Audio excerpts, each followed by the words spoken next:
All right, here we go. All right, we're live. Looks like y'all might get a dose of the beer by himself tonight. We'll make that about a 20-minute show before I get tired talking to myself. It's terrible. Uh, Tonight's show has been sponsored by,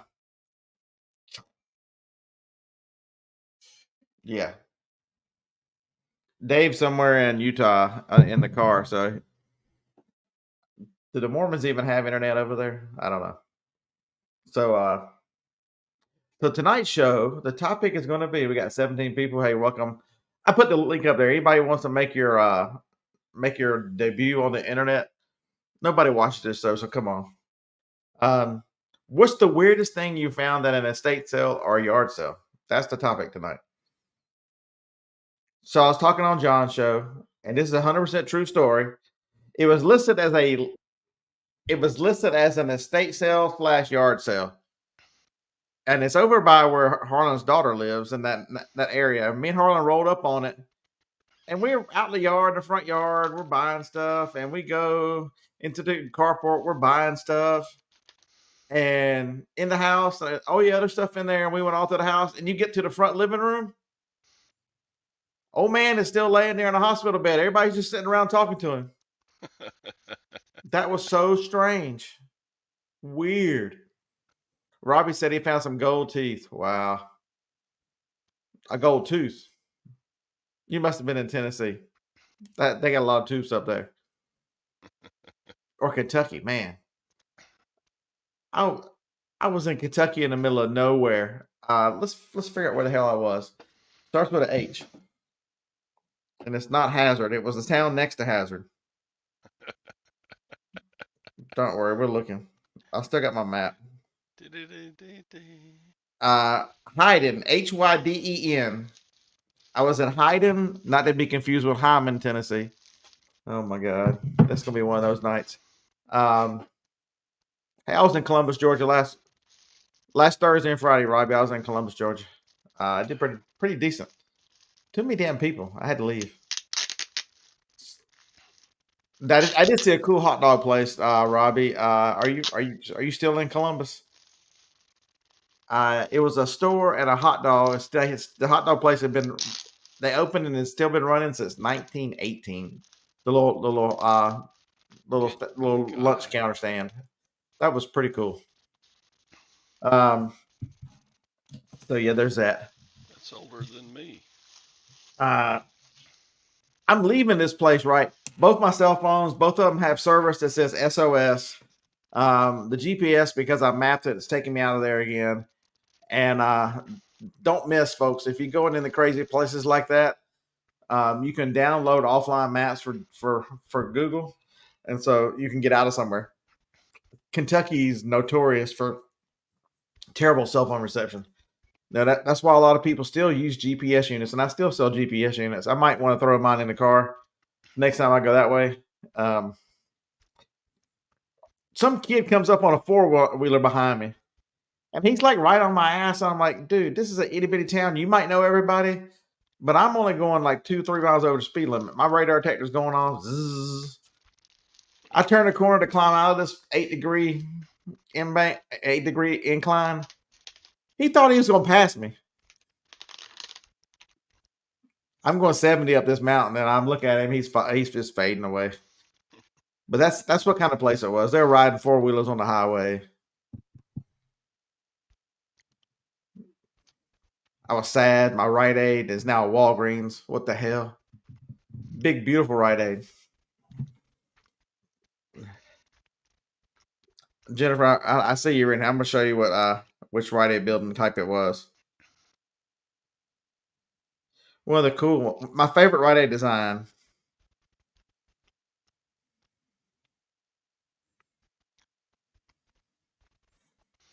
Allow images. Not that one, not that one. It was that one, but I need to see the front of it. It's that one. I need to see the front of it. I know Rite Aid did this to Eckerd at one time, but okay, they're not showing me the front of it. Jennifer, it was that kind. The one that's the side of it, but it goes around to the corner right there, that blue with the big white in the front of it. It was one of the last. That's one of the last stores they made. And yes, I'm telling Jennifer because she's been a lot of rideys just like me. Come on. That was my favorite design. I seem to always do well in that store. Harlan, you're banned. You're having fun on the weekend. You're banned.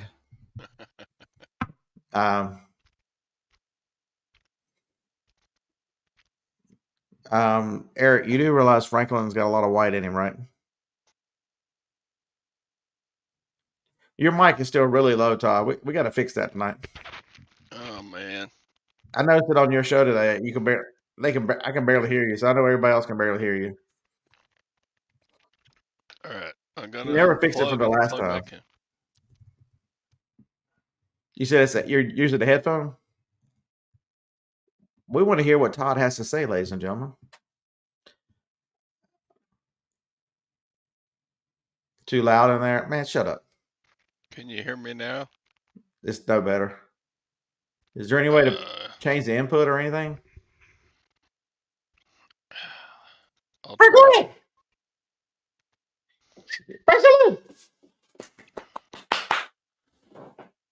He's coming. Volume up, full volume. I don't know. It's still real low. We're gonna fix this for your show, so because even on your shows you can barely hear you. You get over talked a lot because nobody can hear you. Is that a Windows computer? Yeah.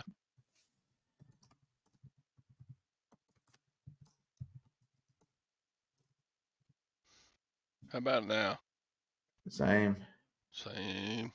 It says type in sound in the Windows 10 search bar and click the change system sounds and choose the recording tab and then turn the level up on the microphone in the recording tab. You got that? Okay. You just went over my head about 10 levels. All right, that search bar right there on the bottom, type in sound. Search bar on the bottom. And the browser bar down at the very bottom, at the bottom left corner. That little white box, it's a search box. Oh my God. Not on the screen, on the frame or down where your little circles are, where your quick links are.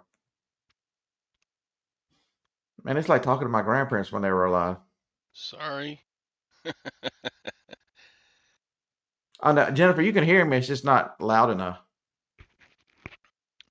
Jennifer says she hears me, but That's getting better, whatever you're doing. Well, I moved it a little closer to my mouth, but... Yeah, but you need it. Do you not see the search bar in the bottom down there? Bottom left corner of your screen? No. Bottom left. I see. It's white. Search bar. Oh. Search. Okay. Type in sound. SOUND. All right, and it says choose record in the sound window. Choose the recording tab. Do you see a recording tab? It's doing an update. What the hell? What? Just give me an update. Now what? Start recording to create files. I don't know. I guess you could just be quiet.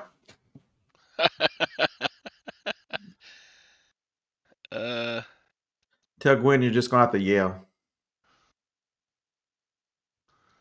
But so in the chat, y'all start telling me what's your weirdest thing, and we'll start talking about it. There's a link.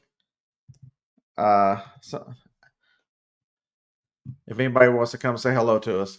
But that was really strange. I'm pretty sure Harlan was there when the guy was in the front bedroom. I'm almost positive. That was I mean, we find some weird stuff. How about And at the now? estate sale, I didn't. At an estate sale, I didn't show you the room, but I think I recorded that estate sale. The lady said in the back of the kitchen and utility room, there's some special DVDs. There were DVDs all over this house. They must have had several thousand, and they had 2 trunks full of gay porn. Kid you not, 2 trunkfuls.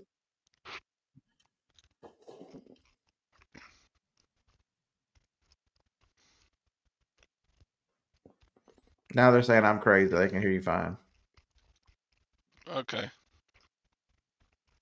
They're just used to it. Are you not playing poker tonight? Yeah, I'm on right now. Sadie was beating my ass, but he just lost a ton of chips. All right, everybody's favorite Californian is here. Ping! Miss Ping, you've She's got your muted. microphone muted. Eric, you're not funny, by the way. There we go. Here we go. Thanks for that tip on the sound.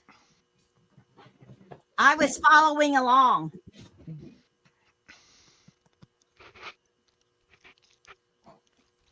Eric said that. Eric wanted to know if that was your boyfriend over there. Was that Franklin over there? Tell him, Eric, you ain't that bright. Everybody loves Ping, but not as much as Phoebe. We all love Phoebe more than Ping. Yeah, so the night I was gone, Phoebe not only took over my spot, but every that was not Franklin, that was Phoebe. Every Joni's like, it was windy, and she woke me up about every 20 minutes thinking something was outside. She was on edge. You were gone. I'm like,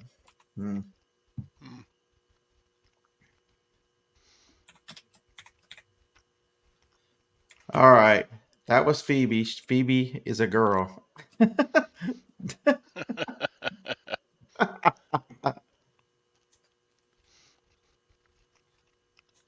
We have 3. We have 2 girls and a boy. Franklin is the only boy.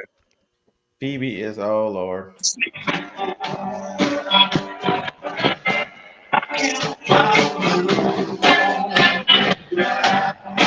Are y'all engaged yet?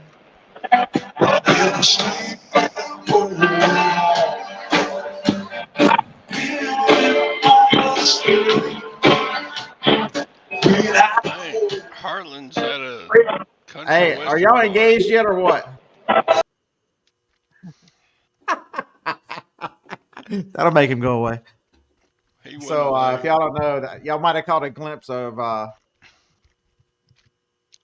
Marcias. They are.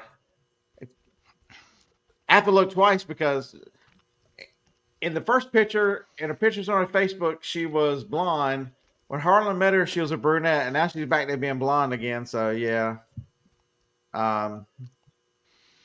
they are at the beach until Monday, I think. Coming back Monday. At the beach.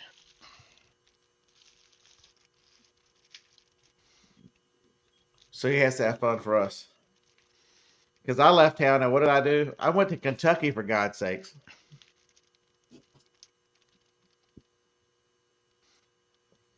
In a hotel room that the air conditioner didn't work, the refrigerator didn't work. It started off with lukewarm water, then it got real hot, and then it was lukewarm that night and in the morning. I'm like, yeah, I'm not picking the cheapest hotel anymore. Oh, I was just going to ask if it was expensive.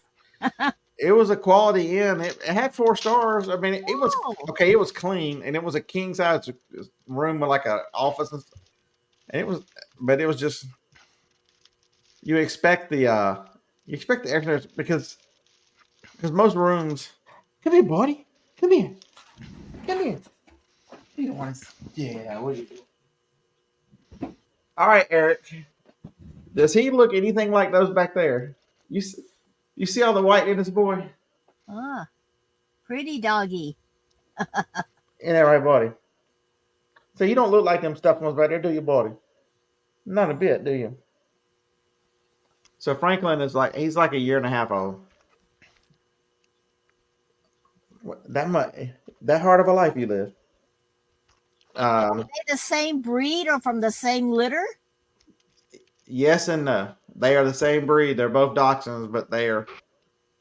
He's a Oh. long hair. Phoebe is a half long, half wire. Mm. Phoebe came from a breeder, and Franklin did too. But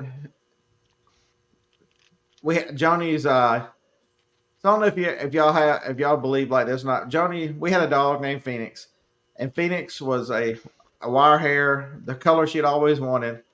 He had back troubles, and they had back surgery in the same month. That was her dog, her lifetime favorite dog, and if she felt bad, he was all would never leave her side. If we would leave to go somewhere, every time he'd see the red suitcase, he would go pout and hide. I mean, he was just and she was mourning and carrying on when he passed, and so that's when we got Phoebe. Dixie Belle is 17. We had her brother too from the same litter. He passed away a couple of years ago, and look who showed up. A family needed to couldn't afford him at the time when they were going through tough times, so we bought him for what they paid for him. You can stay if you want to, or you can go. I don't care. So that's how we still have 3. When Dixie Belle goes, they're gonna be 2. Mm. We're not going 3. Yeah, Dark Horse Wisdom Teeth. That's tough. I remember those days. So here's your only reminder for the night. If you haven't used your eBay store to get your free boxes, Oh yeah. Use that up. The quarter's coming to an end. Yeah, I thought I used my coupon, and when I went to check, I hadn't. So I bought those thank you cards. Whatever that is. Whatever that is. It's like a mosh pit. It's a bunch of bras.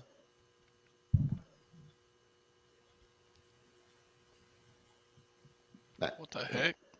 You're not going to be a photojournalist anytime soon, Harlan. Keep your day job. Yeah, Franklin is very handsome, Cheryl. He's a handsome little boy. Johnny sends me a text. When I was out of town, Johnny's like, Franklin is getting used to you being gone. He's laid in your spot. Mhm.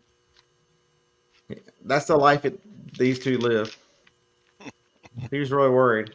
Spoiled rotten. So what are the weirdest things you guys have found at estate sales, yard sales? So everybody knows I picked up a camera a couple weeks, I guess a month ago. I tested it, and that was the first time I'd ever found porn that was not in that house. It was on the camera, so that was kind of interesting. Hey, Larry, what's up, buddy? Hey, Miss Chastity. Mhm. Famous. Larry. Nobody has any stories. Nobody has nothing they've stolen. Well, I don't go to yard sales or estate sales. What do you do with your life? Not much since I retired. That's the time you're supposed to go and buy more stuff. No, I got enough stuff. I just have to relist it all because Oh, wow. it all got Drummer, taken down years ago when I was a below standard seller Oh. and just never went back up. Drummer said he passed on the cremated remains. Yeah, that'd be a pass. Hey, Moist.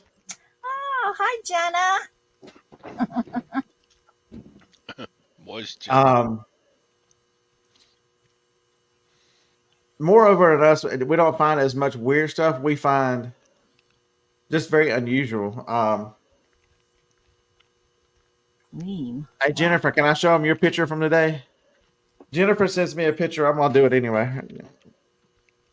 He says, look what I just bought. Where is it?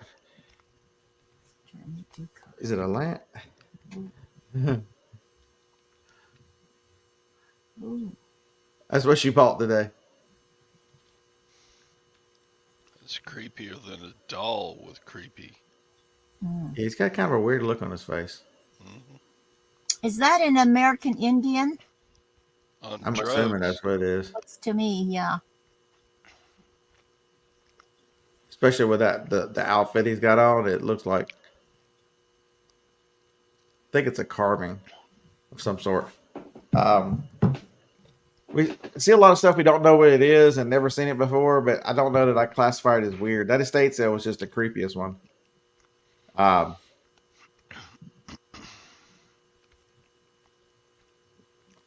Chastity, she's in the chat. She said it was made in Canada. Um,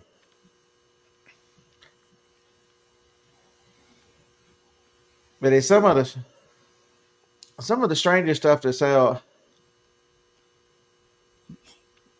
Well, Ron, I don't think it at this point. I don't think it matters whether they breed dachshunds or not. There's enough of them in America. I think they're like the fourth most popular dog in America, fourth or fifth. There's a lot of them.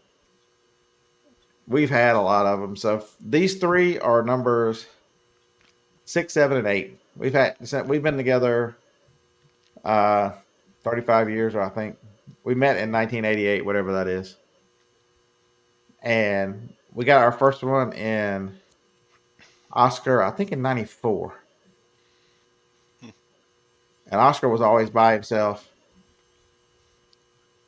We adopted one that didn't work out. He had been mistreated. That didn't work out.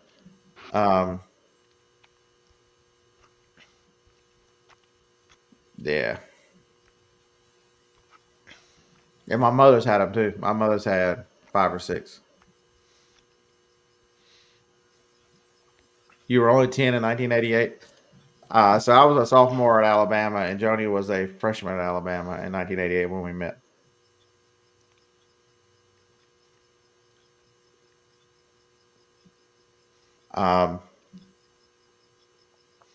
Yeah, she's had quite a few. My mother had once. So if you know dachshund people, it's real weird. So you see a lot of collectors at estate sales and yard sales.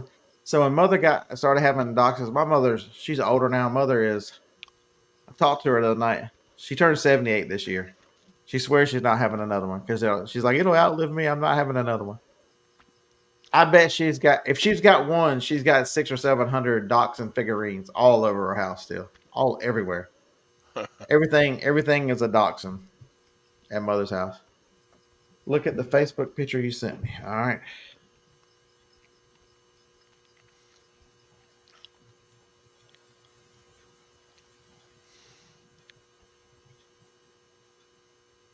Yeah, I've seen that picture before. The gravy boat for 25 cents.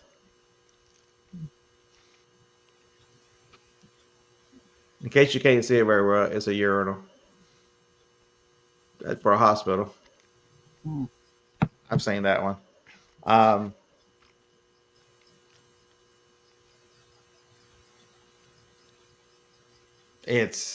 But we just find the most. That to me, that's the thing about yard sales is very fascinating. Is what people collected, especially estate sales. You don't see it at yard sales, but estate sales you see. We here in Alabama, every now and then they'll have an estate sale of somebody who's not like a huge Alabama fan, and the whole house is just everything Alabama or everything Auburn. Very interesting. The estate sales here because of I don't know how much you guys are aware, but Huntsville, Alabama, was hugely instrumental in developing all the rockets we have now, all that stuff. After World War II, Von Braun and all his clan moved around, but they eventually, after they came from out west to here, they stayed here for the last 30 or 40 years of their lives. So a lot of the rockets and stuff was developed here, and a lot of that technology. And so you'll see a lot of NASA stuff here, just absolute tons of NASA stuff, which is very interesting. Does NASA still have that program for kids where they Space bring camp? them in and they go to a camp? Yeah, it's here. Oh, It's I mean, called they space. still do It's it? space. It's space camp. It's here in Huntsville. Right as you come in on the interstate spur, it's to the side. There's a big blackbird. It's not an SR-71. Jacob can tell you what it is. It looks like an SR-71, the spy plane, but it's the one before the SR-71. They look similar. There used to be a shuttle sitting out there, but it's been taken. They're repairing it right now. It's been down a couple of years. But yeah, the Marshall Space Flight Center is here. Auburn fans are just bad in my head. For those of you in the chat that are serious basketball fans and y'all like North Carolina, sorry about what we had to do to y'all. No, I'm not drunk. This is my first drink, so, and it only started from here. I've only had a couple swallows out of it. So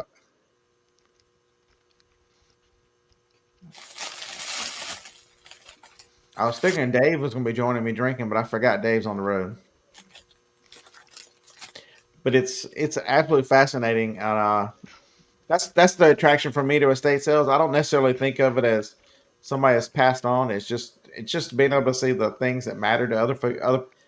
And I really like the fact that almost every estate sale you go to, the houses they're almost like a time capsule. You see a lot of stuff because people have a tendency to keep the stuff they have for at least the older generation. You know that you still got some of the people that might have been at the edge of the depression and were affected by parents who lived through that, so they didn't get rid of a lot of things, and so they were not quite the consumers that the next two generations were. So it's very very interesting. Bought a wooden mallard pretend. Yeah, so Jennifer's gonna start doing whatnot. So she's trying to buy some inventory now. Sean bought a gram of meth for $25. I don't know if that's good or bad. Yeah, I don't either. I know that stuff's. I don't. I'll do weed, and that's about it. That's my limit. Yeah, I'm out. After weed, I'm out. But it's the last. So at the. So I blame Kevin Commonwealth Picker for this. Now I'm at yard sales picking up pots and pans and Tupperware. Damn you, Kevin, and your Tupperware.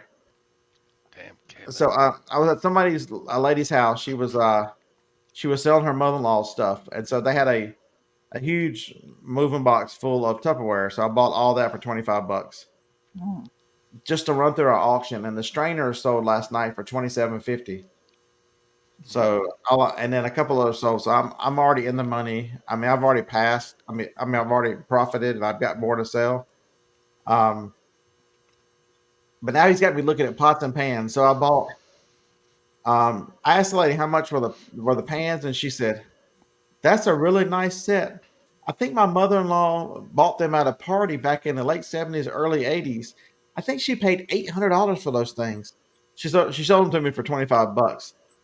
They turned out to be Towncraft chefware. Don't pass up Towncraft chefware. You can.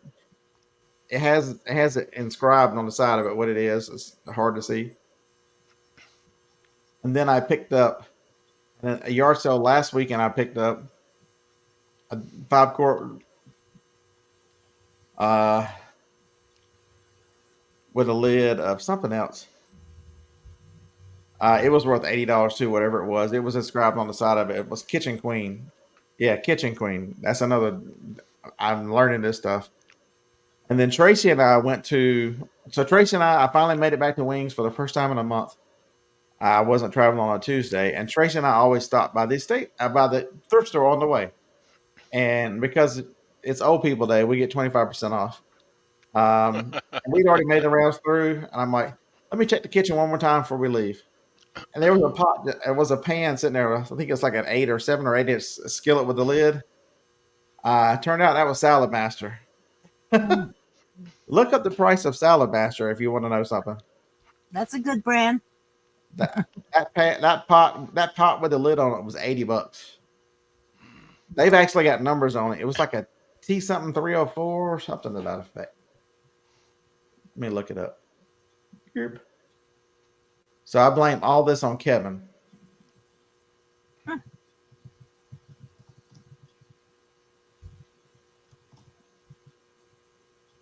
Yeah, it's a T304S. So that is an 8-inch stainless steel skillet, 1.5 quart, and it comes with it's called a Vapo lid. Yeah.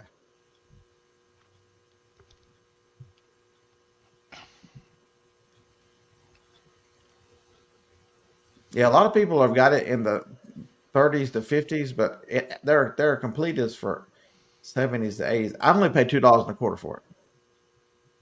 So there's somebody that's an 11-inch thrill. I guess I need to measure it.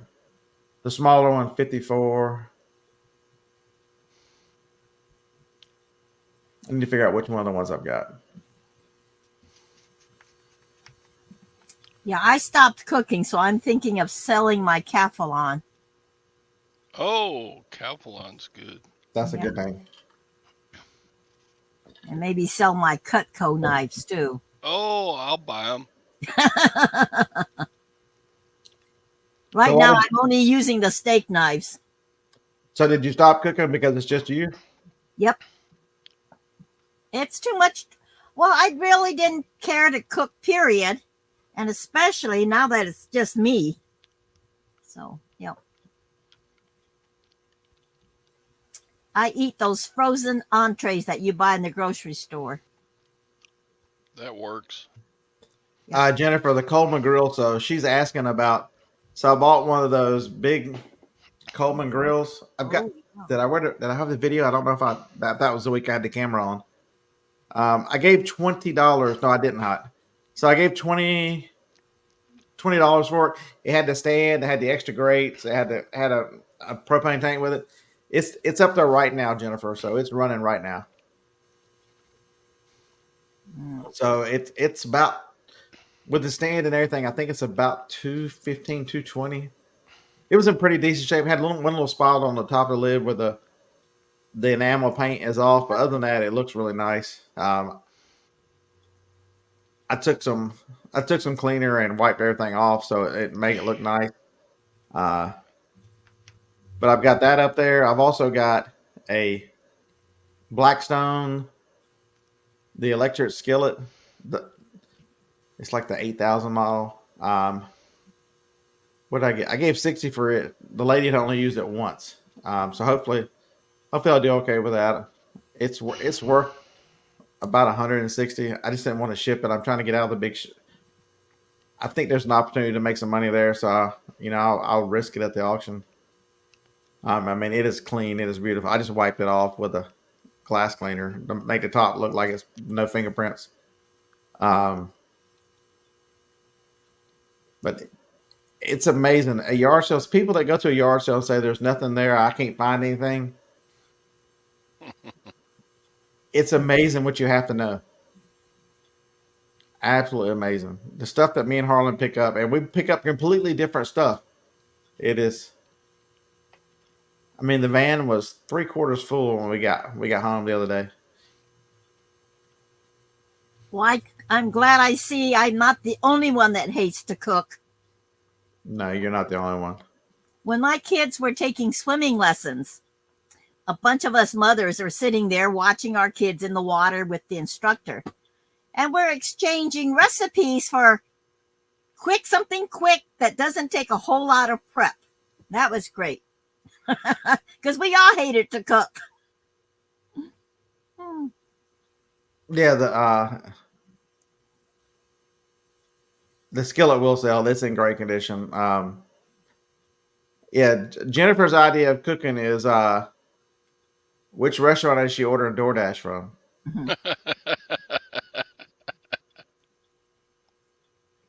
So my wife loves to cook, so she's very good at it. She made orange chicken and rice tonight. That was pretty good. Ooh. Actually, it was very good.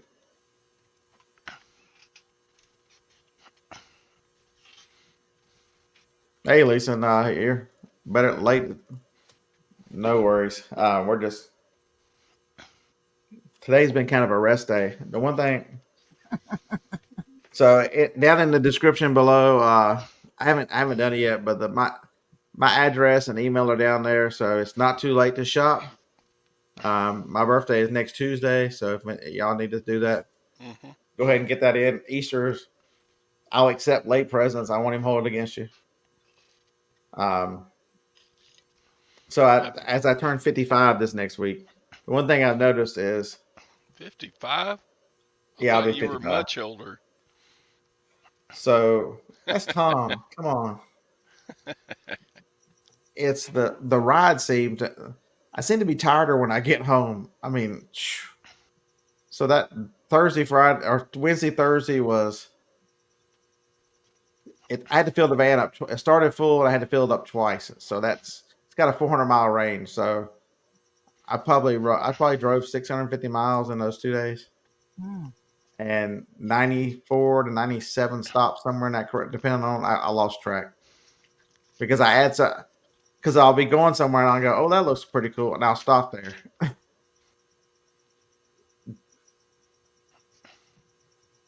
Yeah, I'm excited. Okay, so the thrift store I go to, one of the ones, they look at me on Tuesdays and they don't even ask. They just give me I guess I look old to 55. They give me the discount because the gray in the beard, Mm. Hmm. and I don't decline it. But now I'll be legitimate on Tuesday. I can drive 55. Well, I used to have to tell these restaurants I was a senior citizen because my hair didn't turn gray until I was past 60. Dang. My hair turned gray and then it fell out. I think I just skipped gray. I went straight to none. Oh. Now I have a little bit of gray in my hair. Phil, I haven't listed on eBay today. Yeah, I haven't either.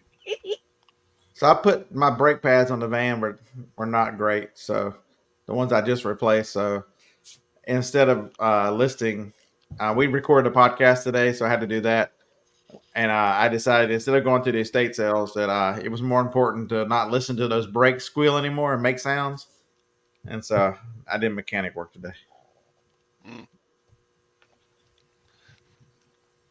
So at yard sale today, I bought some die cast cars, Yeah, that's a nice Corvette. Mm. and average sales price is $30. Yeah, that Maisto is a good name for this. I bought 25 for $150, so $6 a piece. I think you bought well. So I don't understand, but you see these people who call themselves resellers. They're at yard sales and stuff. So last yard sale, the whole table, I see a lady walking out with she had like 3 Barbies.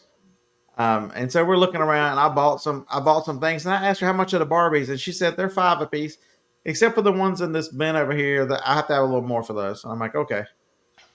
And I looked up one of them and it was like $65. I'm like, all right, I'll just take them all.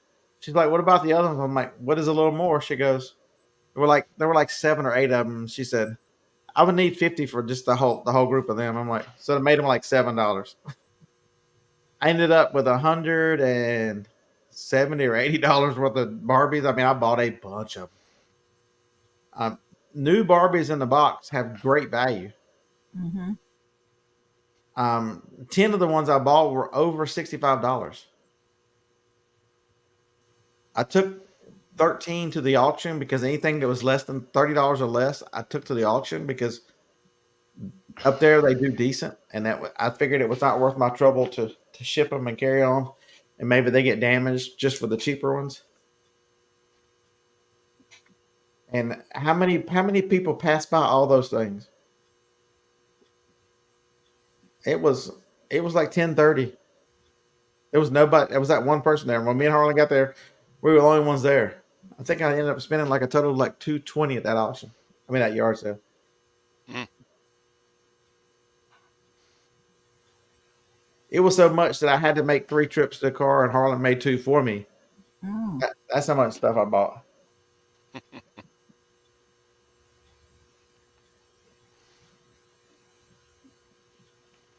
Is this the hand where you lose it all the time? No, I'm doing pretty good.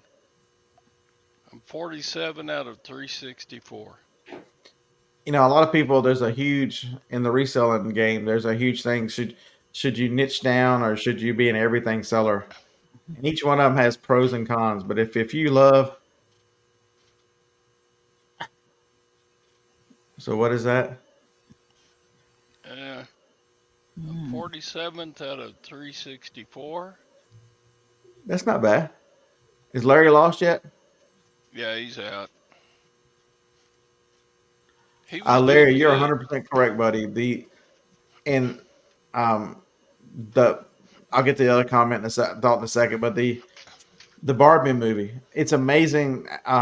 What that was one of the better performing movies of the last few years.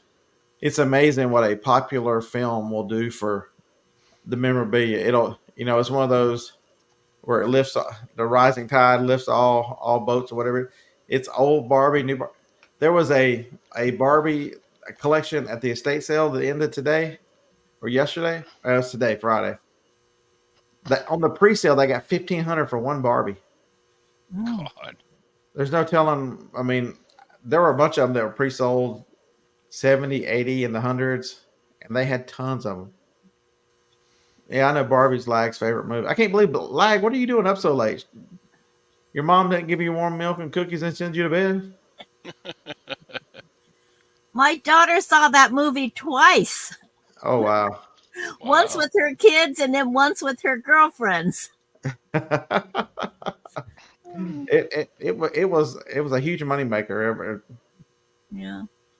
But if you're going to do yard sales, I think you almost have to be an everything seller. I think if you're going to make the effort to go, you need to make the effort to. You carry a computer with you everywhere you go. It'll tell you immediately what the value is of something. There's that myth there goes, I don't want people to see me looking up something. Why do you care what they think? Are you going to see these people again? Are you having dinner with them and giving them your life history? For God's sakes, they have thrown all their junk in the front yard and want you to come buy it for $1 or $2. What do you care what they think?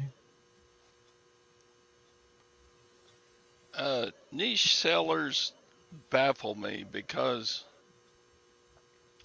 there's nothing like that around here. If you can niche, you must have a great place to buy.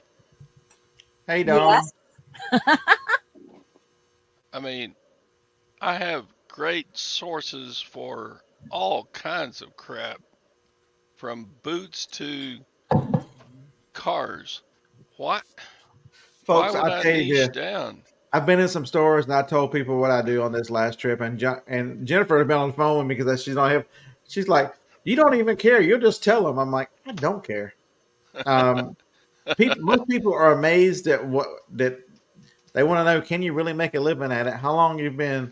How did you figure out what to buy? They have so many questions because they are so curious because it is such a foreign concept to most people. I met one guy. And I told him I was on my way back to Huntsville. He said, "Oh, you're from Alabama?" I'm like, "Yes, sir." And he's like, "I went to Sanford. That's where I went to school." I'm like, "Yeah, in Birmingham. They've got a nice school." And he and his son come down to Alabama on their vacations because his son was the pharmacist. Like they were both pharmacists, which is pretty cool that you go into a store that's got the two pharmacists. The big chains will have more than one pharmacist. And he said, "Yeah, that's my son over there. We play they let us go on vacation together. So we go to the Robert Trent Jones Trail and play the different golf courses in Alabama, which is pretty interesting." Hmm. Jacob, how come you're not home? It's Friday night.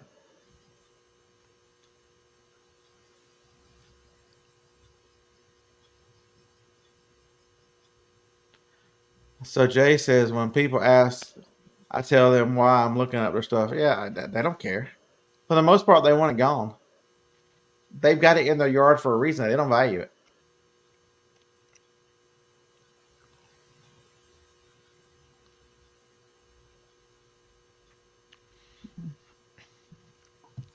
See, I knew you'd be at home. What the hell? Oh, look at me. Hey, Alan, what's up, man? So Cheryl, okay, so that's another one, Cheryl. I think you're at fault. You can't hate. I mean, just because you see a bad apple, you don't have to. There, that guy was just He just can politely say, why does he have to even complain? Sorry, if you don't want to take a break on the price, he can move on. It's not a reason to dislike someone. He's just trying to make a living. Hate is a strong word.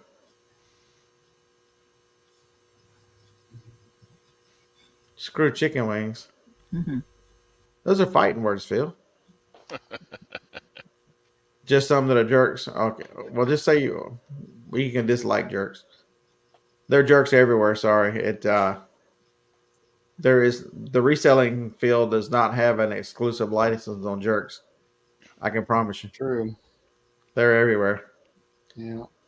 But I'm gonna tell you this. Was he working for an MSP or he owned an MSP? What? Oh, he's talking about if he makes a mistake as an MSP. I wasn't sure if he What's an MSP? Managed service provider. But the one thing I would caution you on is there are those kind of people everywhere. You truly have to, learn to ignore them. Life is so short, and you have such limited time. And do you want to worry about what people who have no effect on your life? You listen to a lot of Gary Vee. He talks a lot about that, about how so many people chase so many things and do so many things because of what others think, and they'll never meet these other people, and these other people don't give two flips about them. And he talks really, especially about houses and how, people will buy these just huge houses to impress the neighbors or whatever. Do you really need a 5,000 square foot house for two people? And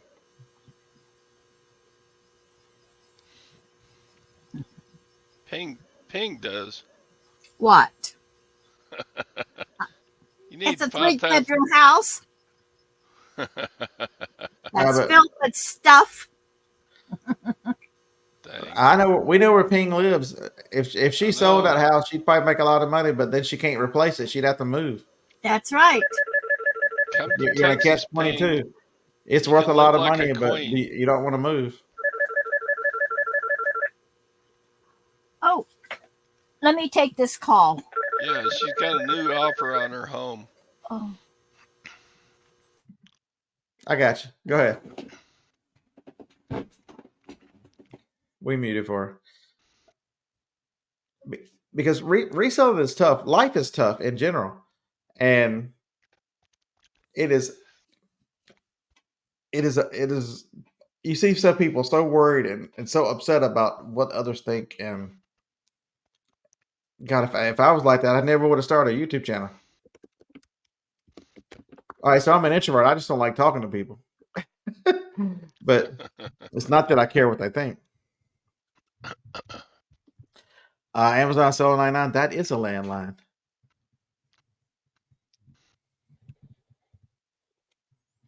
Ping and Tom are dinosaurs.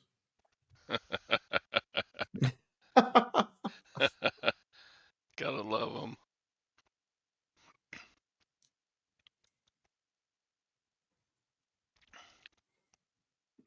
Dark Horse, I 100% agree with you, man. Anything in life worth doing is going to be difficult, and it's generally difficult because of other people. Shut up, Larry.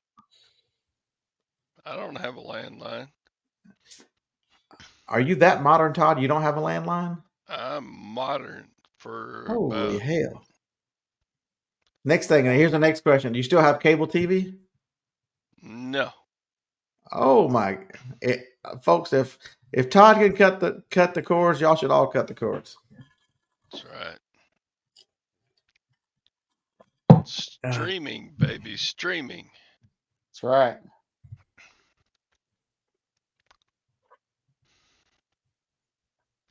Yeah.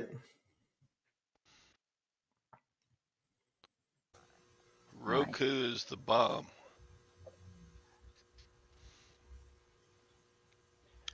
Ping, do you have Roku?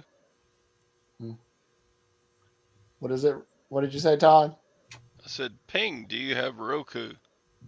That's the TV, different. Yeah, my son brought it over, and he hooked it up, and I could hardly. No, He took it back. That's awesome. But right now, I am only watching Paramount Plus. Ah, there So you go.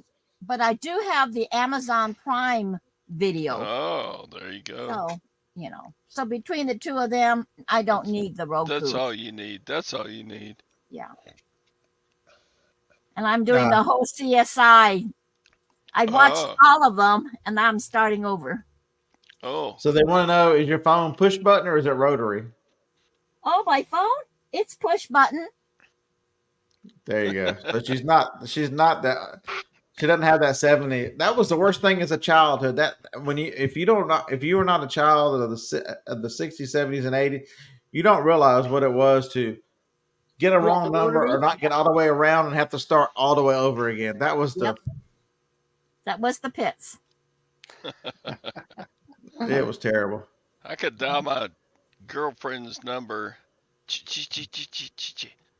but in our town we had five digits to get the number. Okay, April. So it's good to see you, dear. What's your great news or awesome news? Thursday night football. We're waiting. There's a delay of 20 seconds, so we'll. Oh, it's definitely an antique 99. But you see there's a lot at the state sales. You see the cool stuff at the state sales like that. You see the stuff from days. I do like that a lot. As the when you stop and think about it, the 80s and the 70s were 40 and 50 years ago. Jeez. It's hard to really wrap it. If you live through those and so time has a funny way of your mind doesn't age. Your body falls apart around your mind for most people. Yeah. And so you think the 70s and 80s were just. I should have kept those Prince's phones instead of tossing them out. Oh. Yeah. It seems like Eric, you're 100%. It seems like yesterday. It is. It is hard to. Phil said, "Don't believe." Steely Dan. So dude, so me and Harlan were having this conversation, going to yard sales or whatever we were doing, and so my mother was a big music person. So back in the, I was okay. So here's where it was. Thursday night when I got to the hotel, I was just drained because I only slept like 4 hours.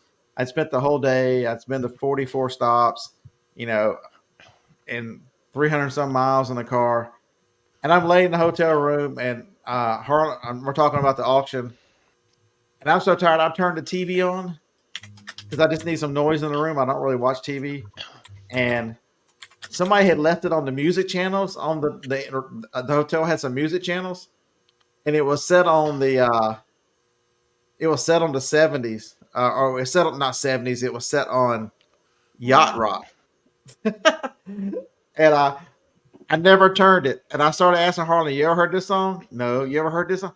I'm like, dude, I'm only 13 months older or 11 months older than you, whatever it is. I'm like, how did I hear all this? It's amazing how my mother was so into music and she turned that big stereo. She had a big Technic stereo that was amazing at the time. And all this music whenever she was doing something. So I remember all the yacht rock and all the music from the 70s. Harlan never heard of any of it. It's like asking Jacob if he's seen this movie. Movie?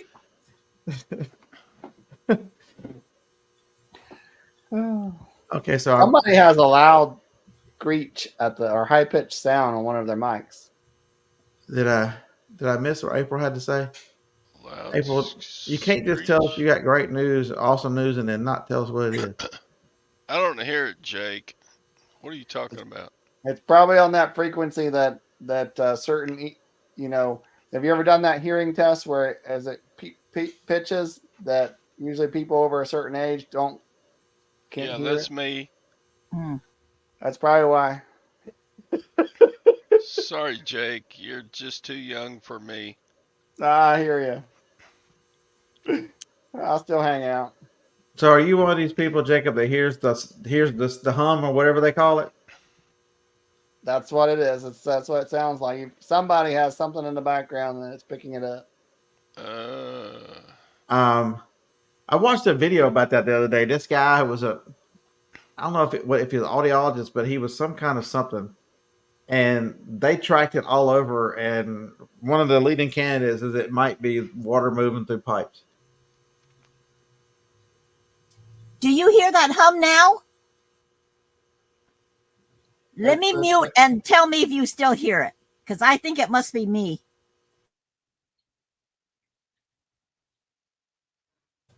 How was that? Well, probably it kind of goes along with if there's other noise going on. It's just it might have been. Because when I come in this room and turn the lights on, there's that humming sound, and I think it's coming from my lights. Okay. You need some LED lights. Do you, on your microphone, do you have an external mic or is it built into your webcam? Yes, it's built into the webcam. I gotcha. I think with Jake Scott's help, just has bat ears. He's like a bat. He's got those ears that guide him through the darkness and stuff. I think I got the volume turned down. I don't hear it. Yeah, it's not terrible. It was noticeable. I was listening to you guys on my way back here in the car. It was pretty noticeable in a car stereo, but that's not too noticeable here. Jennifer, I know why I couldn't hear those sounds your pipes or whatever were making.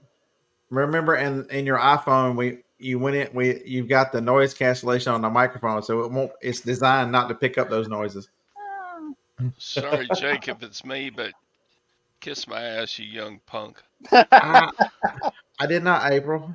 I see people. I'm so excited. Well, maybe if you come to Nashville. I have some awesome news.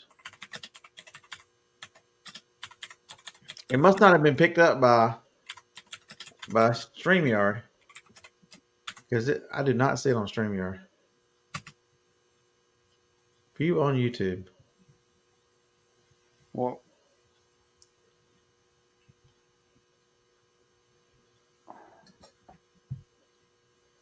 all right, now let's go back.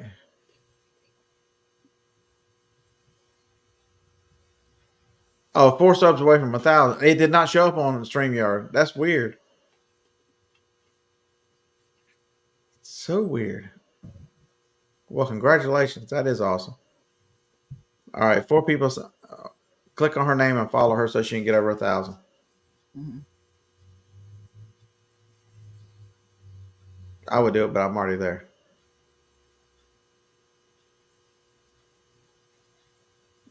Comment was helpful review. Oh Lord. Why would that be held? But it's very tough with people being so negative and people putting fears about reselling and in public. I've always told people what I do. I've told people on the internet for as long as I've had a computer, a YouTube channel. I tell them in person. I just don't care. You know, I've not found anybody real negative. Everybody has been, most times they're very fascinated. They can't believe it. Like one of the stores I go to, I go to every 3 or 4 weeks to see if I'm missing something.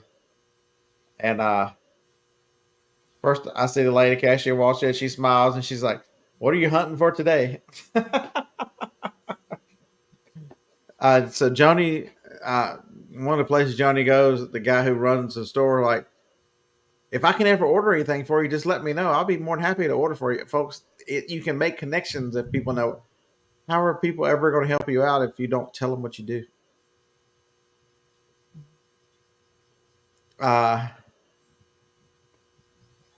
No, I don't think she was going to say she's pregnant, Phil.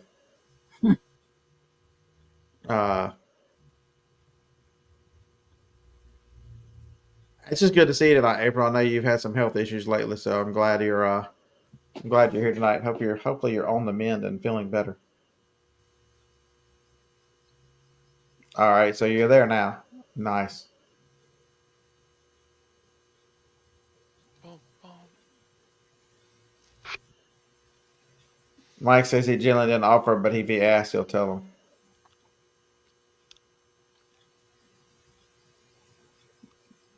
Okay, so you're at one of these huge drugstores and the cashier, you're at a Walgreens. Sometimes I do lie to them. Okay, so the lady I think it was a Walgreens I was at. To him. The lady I had a whole like 2 carts full of toys, and that lady was so excited. She's like, "Man, your kids are gonna have a great Christmas."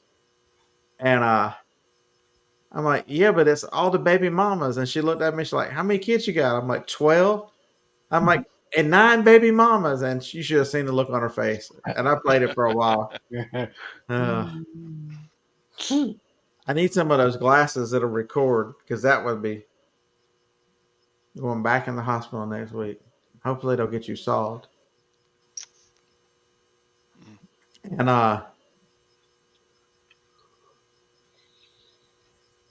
there was another lady who said it said very similar.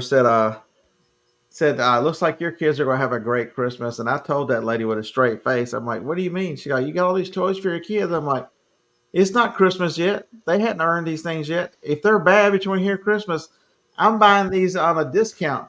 I can put them out in the front yard and set them on fire." Oh my God, you should have seen the look on that lady's face. Oh, God. How are you ever going to let people help you? How are you ever going to, you think I'm skipping comments again?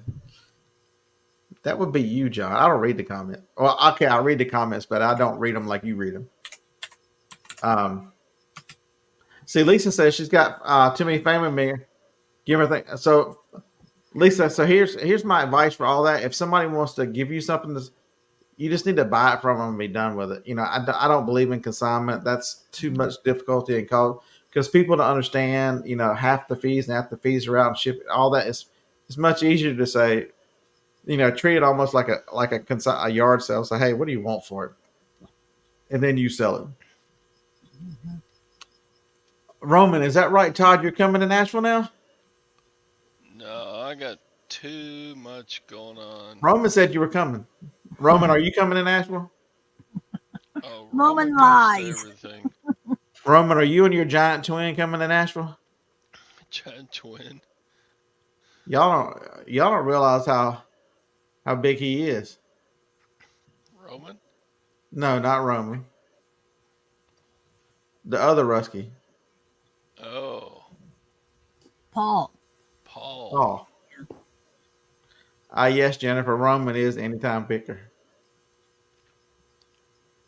And he does. So if you sub to him, Jennifer, he does a show on Saturday nights, the worst reselling show ever, whatever he calls it.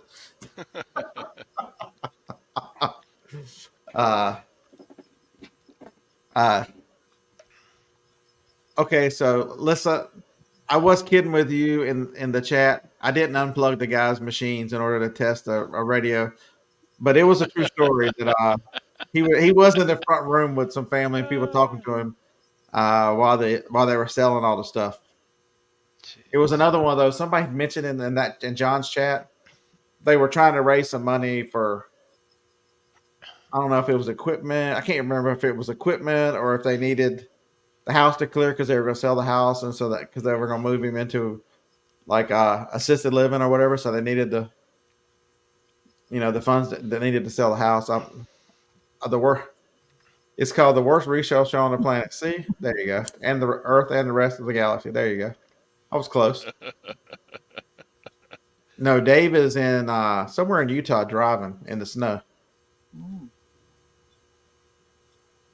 Lisa, that's a wonderful policy. You never sell for anybody else. Just offer to buy it, and then you make what you make on it. Be happy with let them be happy with what you got. You gave them, and yeah.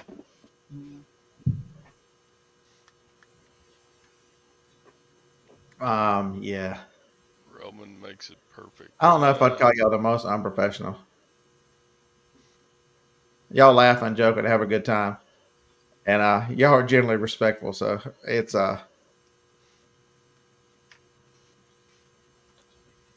But Roman, I hope you and Paul are coming to Nashville. That'd be a lot of fun.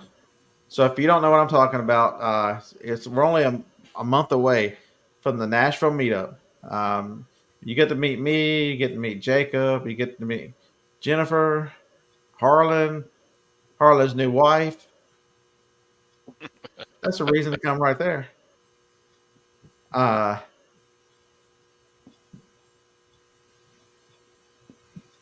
said he is. So last Friday night when I told y'all that Harlan was getting engaged in Nashville, we're at the yard sales, and she calls while we're going to yard sales, and she's like, "I got this shirt I'm gonna wear while we're in Nashville. I just think, what you think of it?" Yes, she said it's solid red. It's a t-shirt red with the word yes on the front of it.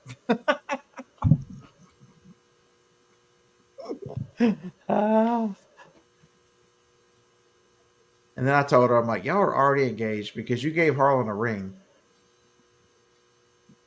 So she tracks her fitness with one of those R rings.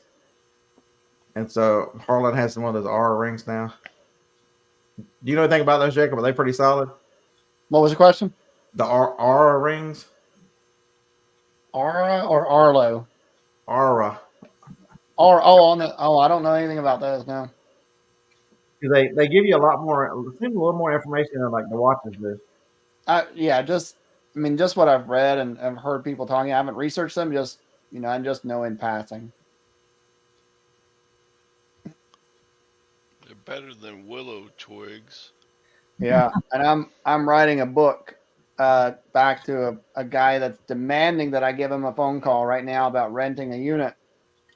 Yeah, not going to happen, and he's not going to rent from me. If you're going to demand my time, and you haven't even signed a lease, He's just going to be a headache. My dude. He has called 15 times since 5 o'clock when I went to dinner, and texted him and told him as I'm going to dinner and that I would respond when I was able to. And within an hour, he was texting and demanding that I give him a phone call right now, that there was some problem. There's no problem. That's my problem at this point. You haven't rented from me, and we have no commitment. I don't like people like that because No, I don't.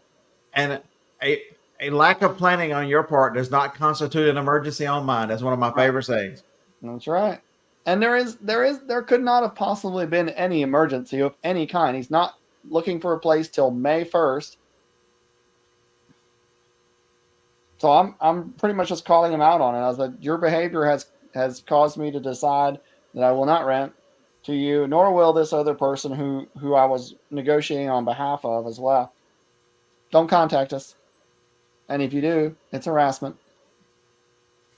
Yeah, so I'm excited too, Jennifer. So Joni will be there too. Who else do I know that's going? So this is being put on by the Nashville Flippers. Make sure you check them out on their YouTube channel. They've got a video showing, talking all about it, talking about the schedule. They've got a Facebook page set up for it where you can, I think there's 40 or 50 people coming so far. Another message held for review. What? Do we have a bunch of just terrible people in the chat tonight? Mm.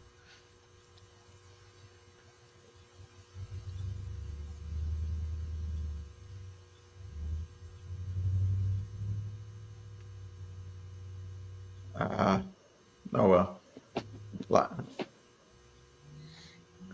But Nashville is going to be a lot of fun. So I know the first night is just meeting at the hotel and going out to eat. Folks, I think I say this so I'm blue in the face. The best part of these meetups, and this one is set up just perfect. I think the guy set it up exactly. Ray and I then did it exactly right. And focus on the social part. Get resellers together, and that's where you learn the most. You make contacts. You learn about each other's business. It's absolutely amazing. Roman needs to behave. Roman is like a child. He's never going to behave. The only way Roman is going to behave is if you're going to have the same way that I got Phoebe to stop barking at people when they come over.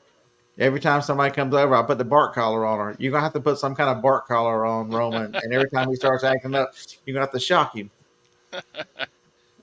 Yeah, that's it.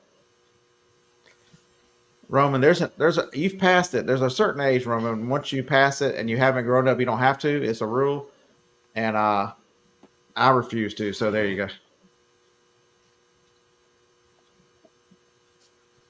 All right, Miss Flippin' 80. He's not wrong. Am I ever? What the hell? Like I'm gonna be wrong. The meetups are absolutely, but you meet some fascinating people. You know, you meet a lot of people in the chat. A lot of people. There's a lot of people that are. There's 84 watching. I know there's not 84 talking. So, I wish all 84 of y'all would because the chat really makes it where we get to know each other, and it's amazing. You get somebody in person, they can't stop telling you what they do. It's amazing. Steven Strait, what's up, man? It's good to see you, buddy. Um, just like you thought I was lying about the estate sale with the guy in the front room. I was not lying. Not lying. You meet some fascinating people. You leave encouraged, you leave fired up, you leave with great ideas. I haven't been to one of them that I was disappointed that I went because even me as an introvert meets a lot of people,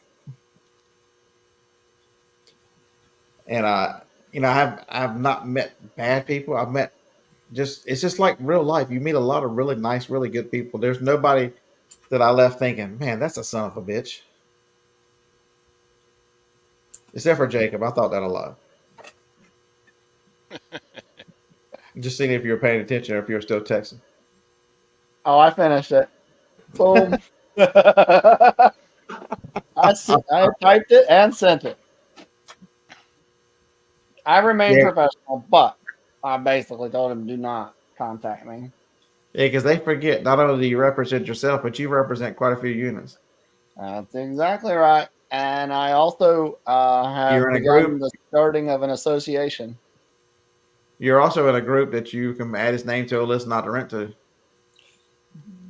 So I've been told. He might already be there. If he gets on that list, it's because he deserves it. So John, the stuff that I do, I will have wiped out Nashville before they get there. So I don't want to tempt anybody to try to do what I do. Just to remove that temptation. Maybe I'll do that next weekend just for shits and giggles. Just to make sure. Yeah, just to make sure. But I even met Roman at one of these meets, and I still like Roman, so there you go. Uh-oh. Can y'all believe that? Funny dude. The more he drinks, the funnier he gets. You can't miss him. You can. Hopefully, is that the Facebook group? You can't miss him because if y'all think Roman should be typing in all caps because he is loud in person. So y'all need to make sure y'all know that he is loud. He is loud in the chat, so he'll be loud in person. He should type in all caps. And the second link is the chat, the group chat. If you're not having, come to Nashville. If you're not having fun, I can challenge you. Just start hanging out with Roman for a few minutes. That dude always has fun. I don't remember a time in Cincinnati when I saw Roman that he wasn't laughing, joking, cutting up, just being a joy to be around and making other people's. He was having. I mean, he had a lot of fun in Cincinnati. He's behind my house. I got a shovel looking for gold.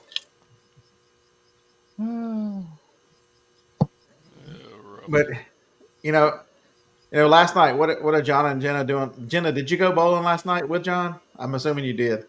That the Vegas guys, they have a meetup once a quarter. There's a meetup here once a quarter. I enjoy talking to those folks. It's ding dong ditch. You'll be amazed how fired up you get and how refreshed just spending time talking to other resellers and realizing that you're not okay. You might be odd, but not odd this way.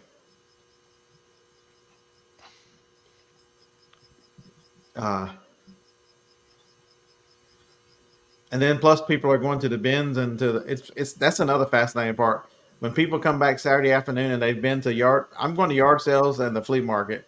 A lot of people are just doing flea market and bins, but there are going to be some cool finds and you'll learn that kind of stuff too. What people pick up, why they do. You'll find some good. You'll see the deals that people get. Yard sales at Nashville. Nashville's got great yard sales. Don't discount the fact that they have great yard sales. The flea market is a little overpriced. Ever since it reopened from COVID, it's been higher priced.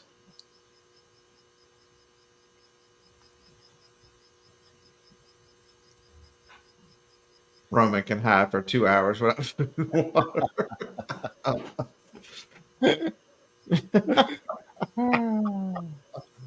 But if you're in the Nashville area, if you're anywhere within 3 or 4 hours, I mean, it's worth the time. Everybody's staying in Goodlettsville at the Holiday Inn Express. There's another hotel down the street.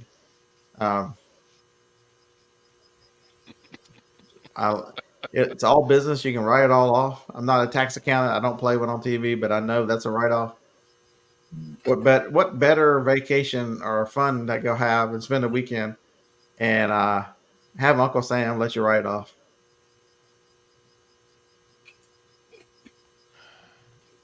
Have I ever been to? I've been to both bins in Nashville multiple times. The one they're going to is the old one, the one that smells like.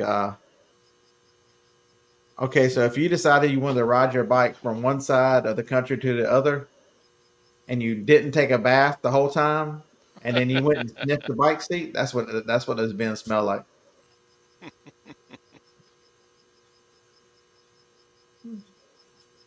Oh Lord.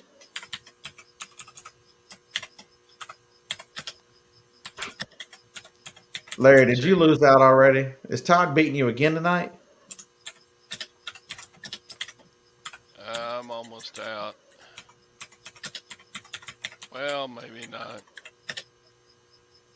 Got some chips. And listen, one of these days I'm gonna get up back by your area again because your area has Rite Aids.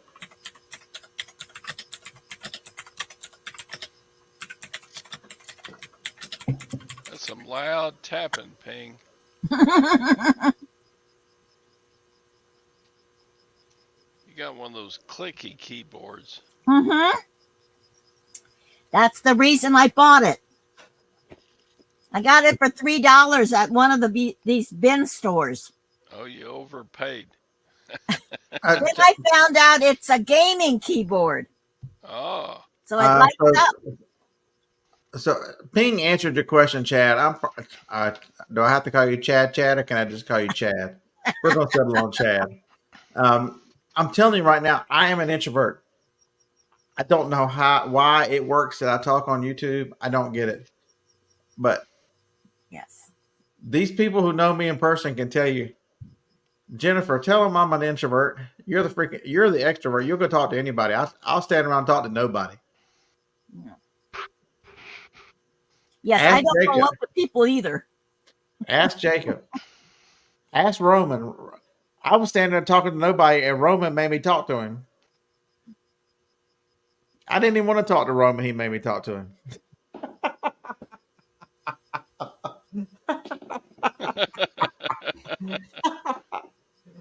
I am. I promise you, I am. It took me a long time to jump into anybody's lives. We're glad you do. We enjoy you being here. I see Roman said that's true. It's 100% true. It's just I don't know why. I don't know why talking in front of the camera is fine, but in person, yeah. See, Jennifer's the exact opposite. Jennifer's an extrovert that can't carry on social media. I'm the introvert that can't carry on in person. It's strange. I only want to talk to famous YouTubers. Then why did I talk to you, Roman? Gotcha. That's why I was going to follow Kevin around until he talked to me.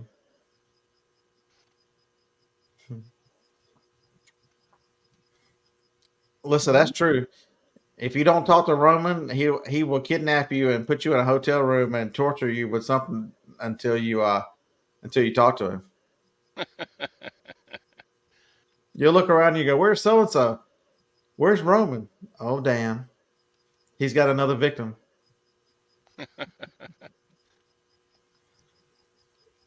But yeah, Chad. I promise you, you're in Tennessee.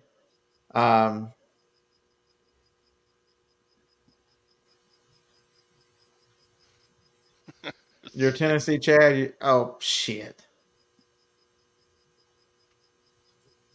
Chad at the local auction. It's a good time, man. I promise you. You won't.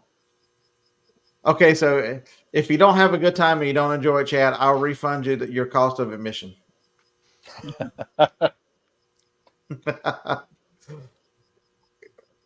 This is one of the rare functions that everything's been laid out, everything's been planned. You just got to pay for your meals and room and board. There's no most all of them have a conference fee or whatever because they're lining up guests or people to okay, so can I be frank? They're lining up people in the guise of teaching you something, but they're really it's a little bit of a waste of time on my account because I think the social part of it is so much more important. Rarely, I've been reselling a long time and I don't go to these meets where I learn something every single time. I never learn anything at any of the functions I have or anybody that's teaching, especially, if it's in a group setting too, especially I don't, it's very easy to turn that off. I skip a lot of those events just because. Well, I think too, Scott, there's a difference in some people who are looking to grow their business drastically, and maybe events like that might be helpful to someone who's looking to drastically scale their business. But for someone that it isn't necessarily, I think there's a difference probably. If you're looking to scale, though, you're much more apt to get valuable information one-on-one than you are in a group setting. Yeah, I agree. There's definitely but I think all the no matter which way they're set up, as long as you're being put in a room and put in an area, and there are functions where you can meet people and seek people out who do what you want to do, or it's everybody has a different skill set. Even the most alike you. So Jennifer and I have a lot of the same things we hunt for. We do a lot of the same things. We sell opposite platforms. She is an eBay lady. She loves eBay and she crushes eBay. Y'all know I sell on Amazon, and we both piddle on the other's platform. Like today, I'm like, man, sales are slow. She's like, yeah, I've had 11 sales on eBay. I'm like, yeah, I don't have a sale on eBay. She's like, yeah, I've got 2 on Amazon. I've got like 9 on Amazon. I mean, it's just completely the opposite of where we sell, even though we find the same things or a lot of the same things. But I don't care how alike you are as another seller. There's differences that you can learn from. There's stuff that you can challenge yourself to learn and roll into your business to move you forward. Larry says most people wouldn't recognize the other Larry without the desk. So that's the way it would go. So if Todd ever shows up to a meet, everybody else will have name tags on, and for his name tag, it would just be a picture of the desk.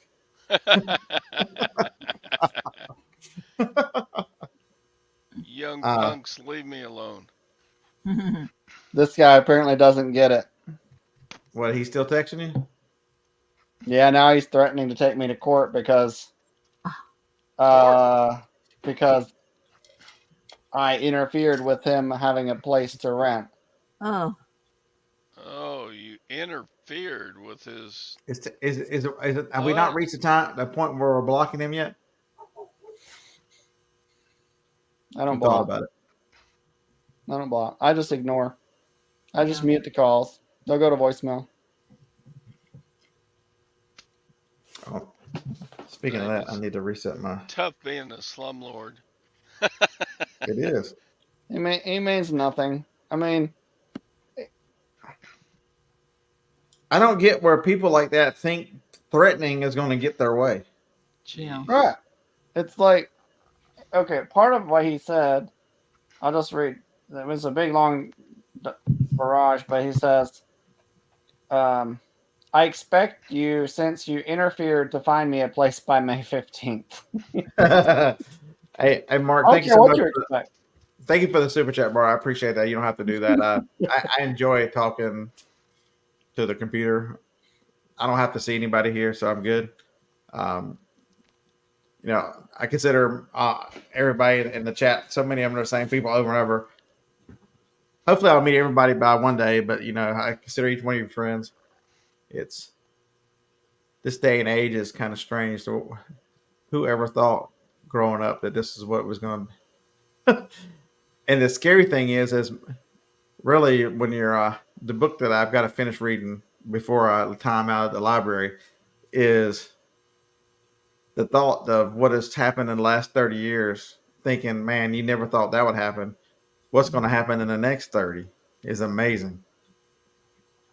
With where AI is going to take us and where all the automation is going to go and all that stuff is what just imagine that the things that we think are cutting bleeding edge today, there are going to be people just like us hunting the same stuff that we're using right now. Ever thought about that? Yeah, quantum computing and AI. Those two teaming up.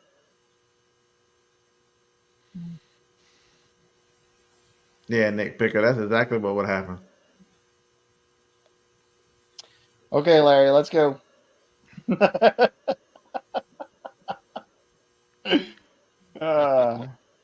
You'll send If you Roman. want, so this guy might have a website, or someone might have a website, and I'm not giving his contact information, but he's giving it out to the world. Designmotivation.com. What you say, Zion Motivation? Design.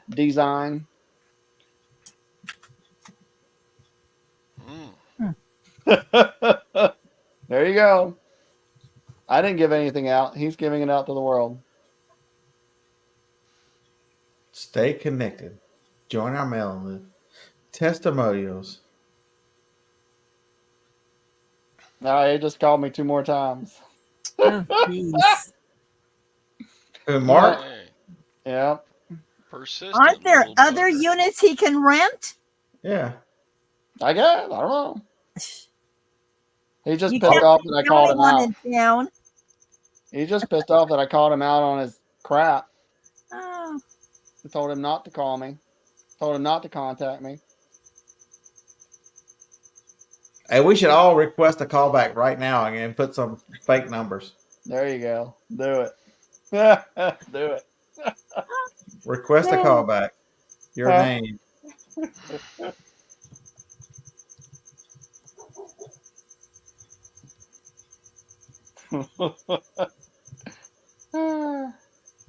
Yeah, I use Google Voice. Oh yeah, okay. Make sure you have a good attorney. I hope he is as arrogant as you. Okay, whatever. Wow. All I said was fun. don't contact me, and that his demanding attitude wasn't the type of tenant I was looking for. That's all I said. I said don't contact me. What's the zip code in area code in California? my area code is 714, All right, that's good. but we have lots of other ones. South of me is 949. That's like in Irvine. And then we have 213 for Los Angeles. Can he check to see where this was sent from if I send it to him? I have no I'm idea. sure it would get your IP address is that's be probably that's your IP address. Yeah. Because I'm just sending it from 80sjenny@hotmail.com to phone number 8675309. If you just send him an email, he shouldn't have your phone number.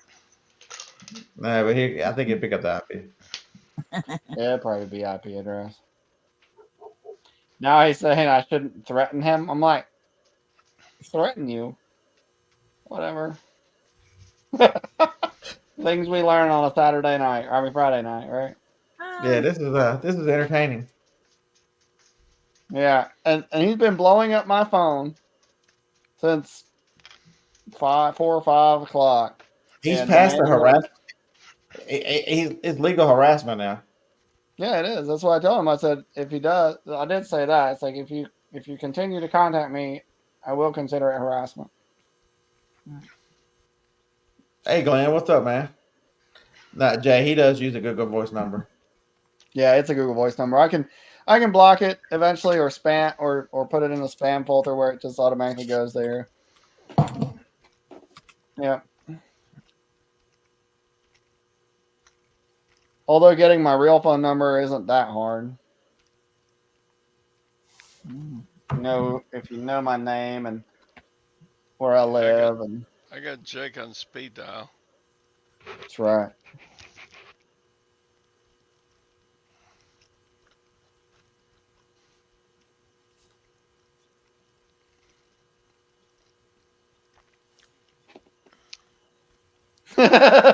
There it is. Y'all got it. Everybody say.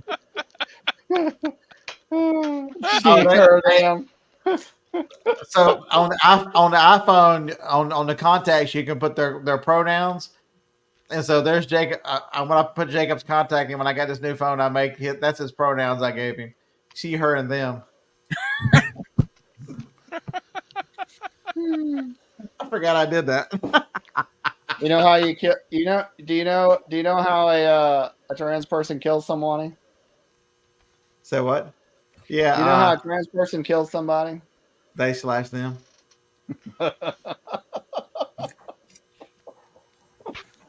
Oh goodness. Are you impressed? I knew that one. Now I am actually. So there's a on they're on Instagram and TikTok. There's a group that go back and forth trying to make each other laugh, and if they laugh, they have to drink, take shots. Okay. Have you seen them? What was the name? Tracy, what's up, man? You finally say something. You could have said hello earlier. You just lurking. Tracy, are there any yard sales tomorrow? The math only shows like 2. Are you going?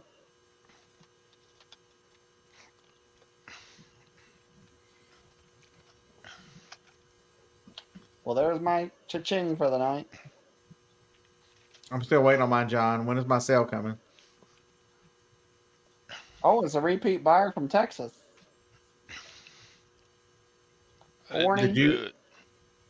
So when that tree you showed me that looked like a stump, was that the guy in Texas you sent all those to off that tree? I sent those to quite a bit of different places. Did that guy buy those, and when it was wanting like enough to do? Oh, he hasn't. No, he hasn't placed his order yet. No, that order hasn't materialized yet. So we'll see. They keep rolling in on eBay, and so I continue to sell them. Hopefully, he'll have. This is your time, though. I mean, people are looking to do that kind of stuff right now with spring planting and spring up and all those good things. Yep. So one of my strategies this year was I am doing a little bit of your standard promotion, but other than having my multi-quantity discount, a small 10% coupon. I have one time for Steve. What's that? Steve wanted my autograph once. So if y'all don't watch the morning show on Wednesdays, I ask you why not? What the hell? Steve has a copy of Monopoly for Millennials. He had me sign.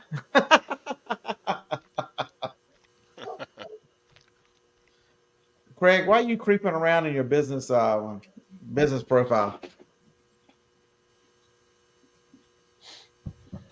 Craig, do you realize in your picture on your little thumbnail picture, your forehead takes up the whole picture?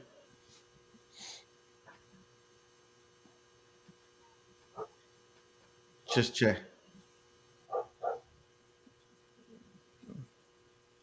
You watched this week, best show ever. Thanks, James. I appreciate that.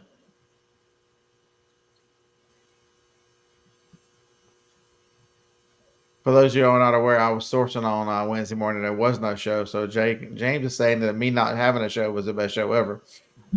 Let's let y'all wait on his joke. Mainly RA. I do a touch of OA, not much. It's mainly RA.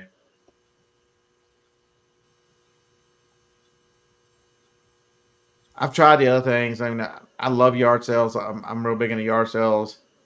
I plan on doing 3 or 4 of the long ones this year because I need stuff to sell at auction. But I'm gonna do it a little different. I'm probably gonna be in Ohio for the 127. I was actually on the 127 the other day. I got stuck in traffic on the 127 because they're working. There's so much road construction on the 127. I hope they've got that fixed before August. Shit. So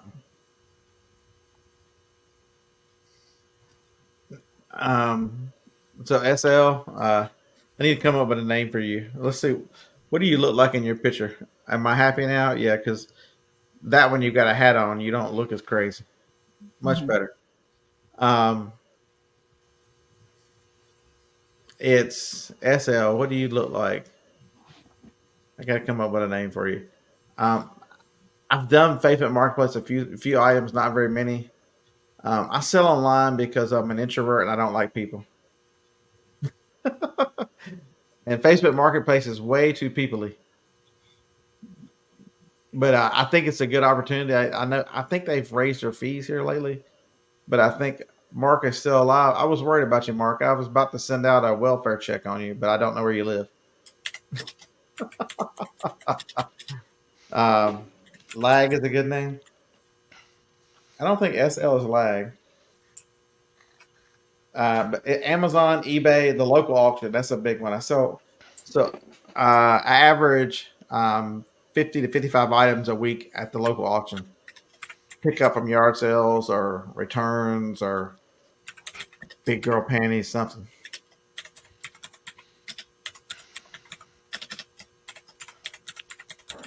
James, he does. Why no show yesterday? Because yesterday was Thursday, Mark, and I don't do shows on Thursday.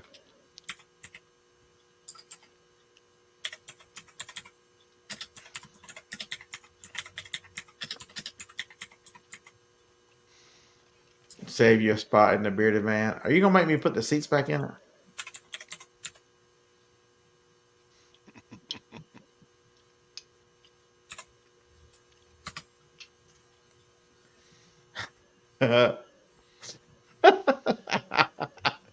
Did I buy the cold air machine from your local auction? Did it sell? I hope it sold, man. I did not buy it.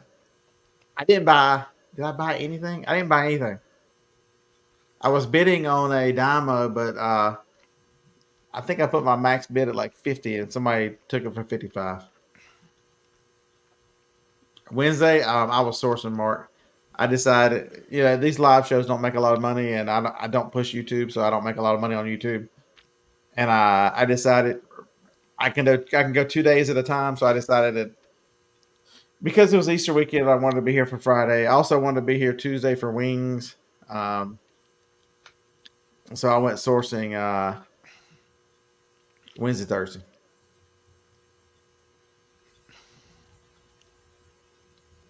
Hey, Anissa, this is one of the funniest things ever. $5. See, I don't think you can sell it on eBay. That's the problem.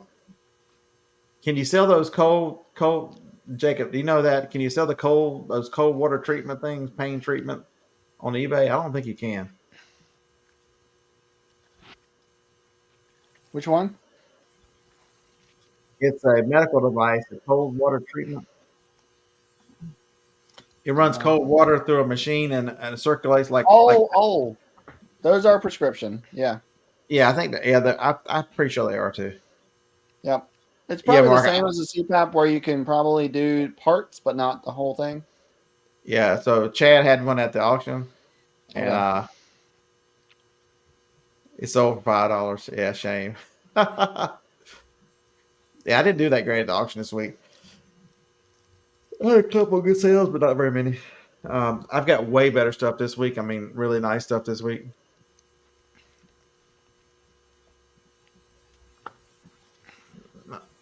So what's the best flip that there's a lot of them that I pick up and think, I can't believe this is worth this. There's one that I'm selling right now that's absolutely amazing that I can't believe people. So when you sell discontinued items, so this is from the past. There were some eye drops that went out several years ago that have come back in production. That people if you could find them, they were anywhere from $12 to $15 a box, and by the time they were so damn scarce, people were paying $2.50 a box for them. I drove all the way to. I tell people I drove all the way to South Dakota looking for them damn things. The only reason I have seen Mount Rushmore is because of Refresh PM.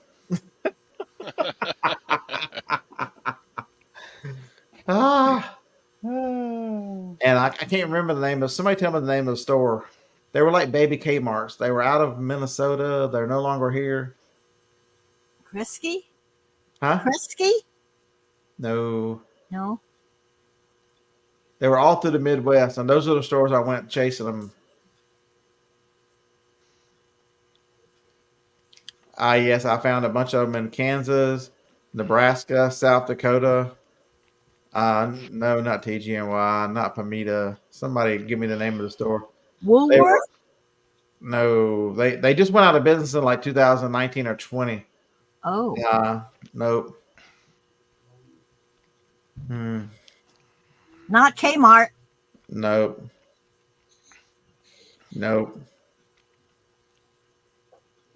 Man, y'all are better than y'all gotta be better than my fading memory. Come on. Some of y'all lurkers, 89 people. Somebody give me the name. Rite Aid's still around, Glenn. Come on.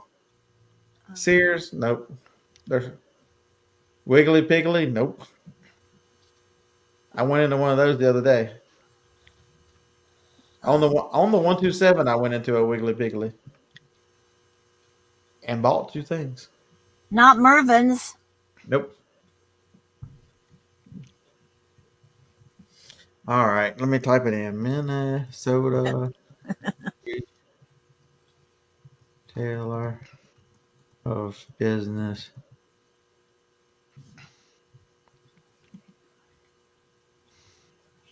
Mm.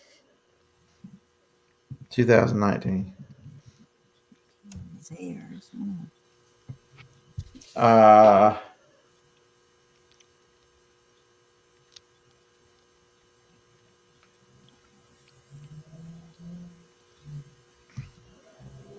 Shopco.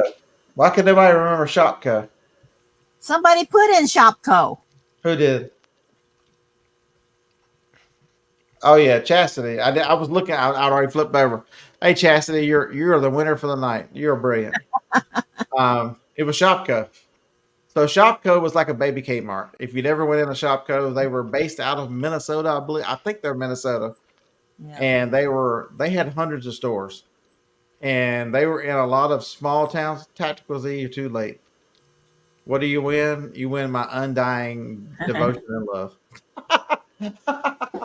Yeah, Resale Rabbit purchased a lot of stuff from Shopco when they went out of business. Yeah, he did. I like John. I've met John once. I'd like to see him again. John's a really nice guy. And one of the coolest stops I ever made. So these trips. Okay, so I'm gonna let y'all in a little secret, even though I'm never gonna tell you the name of the. I don't think I'm gonna tell you the name of the channel. I'm planning on making a new YouTube channel, starting from scratch, but it's not gonna be reselling. Ron, no, we do not love you. Please unsubscribe from this channel and go away. It's not going to be snakes. No, it's not snakes. I hate snakes. It's good to see you, Ron. Hopefully you're still recovering from your golf cart accident. Now that you're okay, I can laugh with you. Are you at the point where you can laugh yet? Ron, no, it's not political. So one of the things about chasing all over this country is the United States is a beautiful country, and there are all these back roads. There are so many cool buildings from. So when I was in High End or whatever the hell Kentucky I was in. Have you guys all? What did you miss, Dave? The show's over with, man. Go away. Um, in the mountain towns all over this country, back in the, I guess, 20s, 30s, 40s, when the roads were smaller, they used to build buildings and gas stations and stores right on the road. You'll be going around a mountain corner and they'll be tucked in like a little store, or there'll be one hanging over the ledge. Some of the absolute coolest scenery of old buildings. And the South is littered with towns that you'll come into these little small towns and they'll have a square with the courthouse in the middle and the town all around it. I mean, I see some of the coolest. For God's sakes, I saw a 15 to 20-foot chicken in somebody's front yard this week. I mean, I kid you not, one giant ass chicken in somebody's front yard. And so I was in Nebraska. I was on my way to South Dakota because I was going to somewhere where they had two or three Shopkos. And I turned the corner in Nebraska, and it said car hinge with an arrow. And I'm like, I got to see this. What the hell is car hinge? Some guy in Nebraska took a bunch of cars and made a model of Stonehenge in the middle of Nebraska out of a bunch of Cadillacs and other cars. So there's a whole setup of Stonehenge and rings and everything else with cars, car hinge. I'm like, that's absolutely crazy.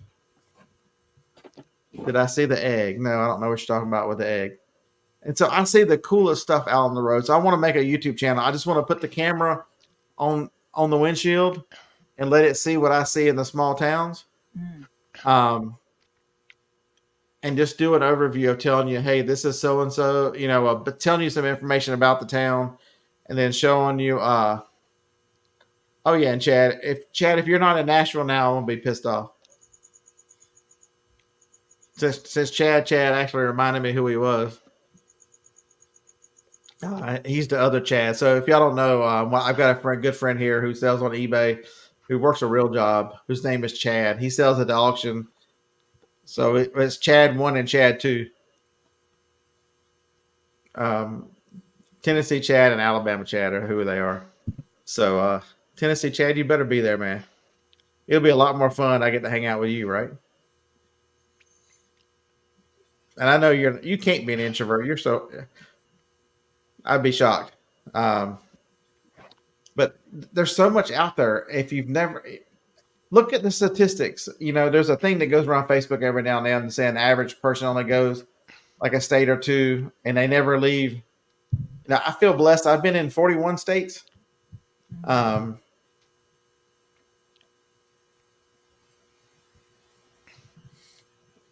Kicking it. How about this? Put user in timeout until you you were now in timeout until you think about your evil ways. Thank you very much. Go bother someone else. It's just fascinating what's out there. Am I the only one that's traveled so much that you see such? Todd, you live in Texas.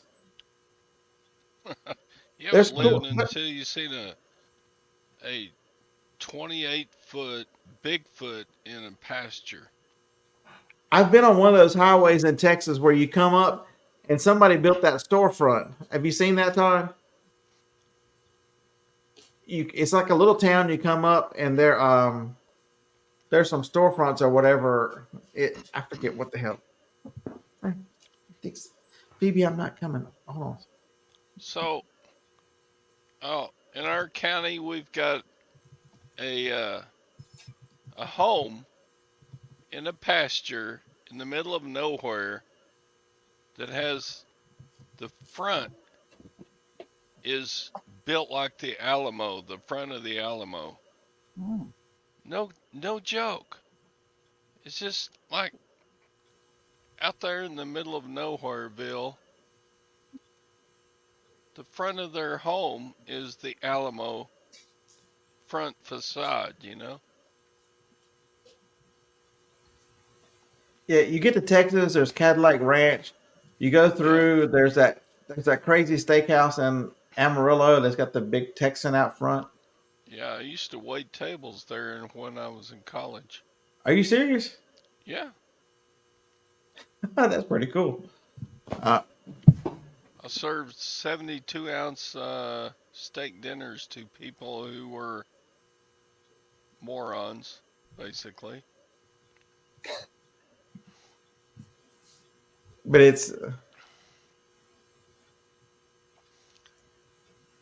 there's a home in Southern Tennessee that has that large go away sign on the front porch. It's amazing what you see out there, folks. You know, I've been all over this country. Uh, I think I told y'all in Pennsylvania, you come up and all of a sudden there's this Russian Orthodox church, gold stuff shining everywhere. You see some absolutely amazing sights. Um, so that's what I'm gonna see what about just how much effort involved in cutting video, especially the small towns, because I think it wouldn't take that much more effort just to drive a little slow and just show you a small town. Mm. Because there's somebody else. Dave talked about the idea. Dave's actually made the hotel room tonight. But I saw it. There's a couple large channels that do that. The guy was in Alabama showing some small Alabama towns. And I'm sitting there taking notes. Well, there's a Piggly Wiggly there. I need to put that on my list. But it's very interesting. He said there's some dude, there's some beautiful churches all over this country. It's just absolutely amazing.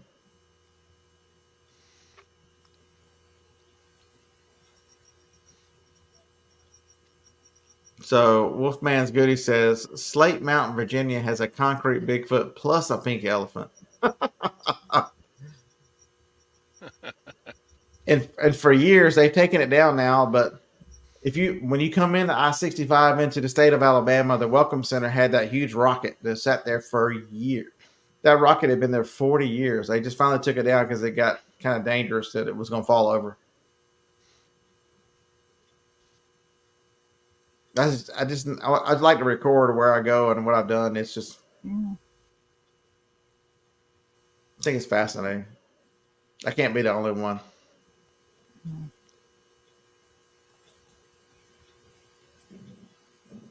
Well, I ran across a YouTube channel not too long ago, and the guy was filming these poorest cities in the United States. Right.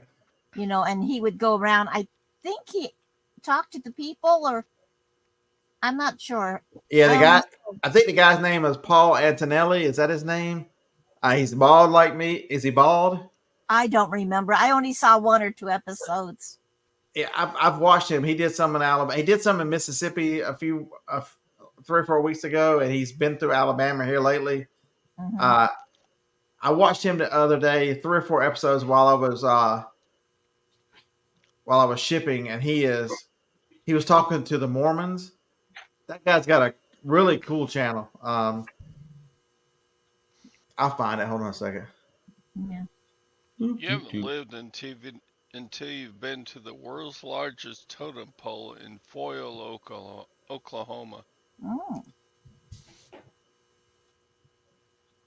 Well, it's not Paul Antonelli. That's not him.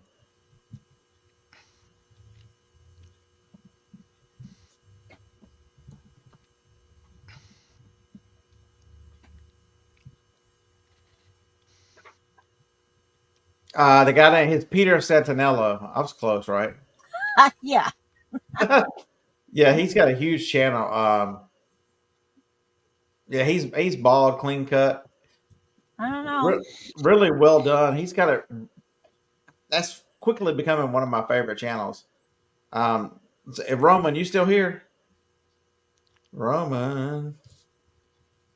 Yeah, none of his videos come up in my feed, so out of sight, out of mind.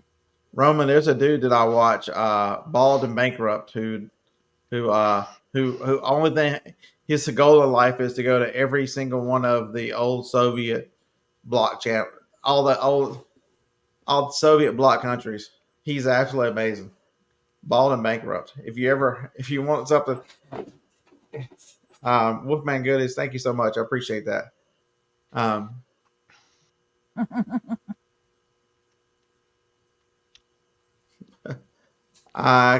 So kicking it get.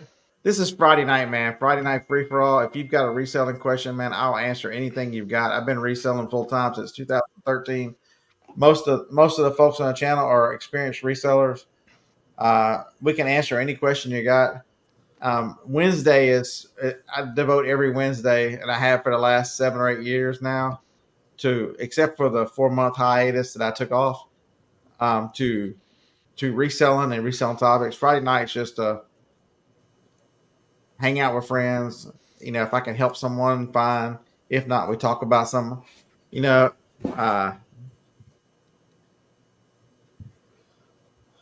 Uh, Peter S. He did put out a hustle video. Sandy, you're 100% correct. Look, Dave's alive. Barely. And he's Okay. not in the garage. I'm not in the garage. Did you use the Choice app? I'm on the computer now. The one thing, since I've not been traveling the last couple of years, that I've picked it up again, hotel internet speeds have gotten much, much better. I'm not on the hotel's internet. I'm on my hotspot.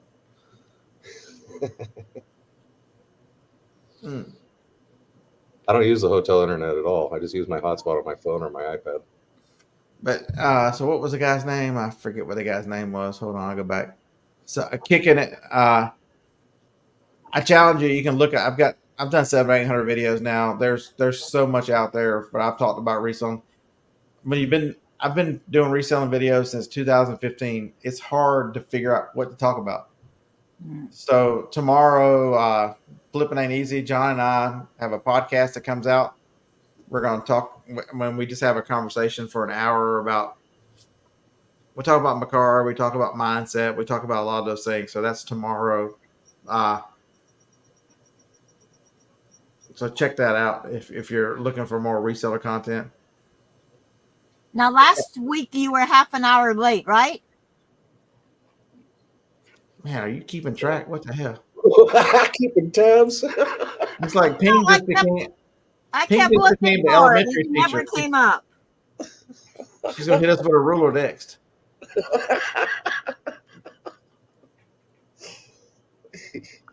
But I've talked about.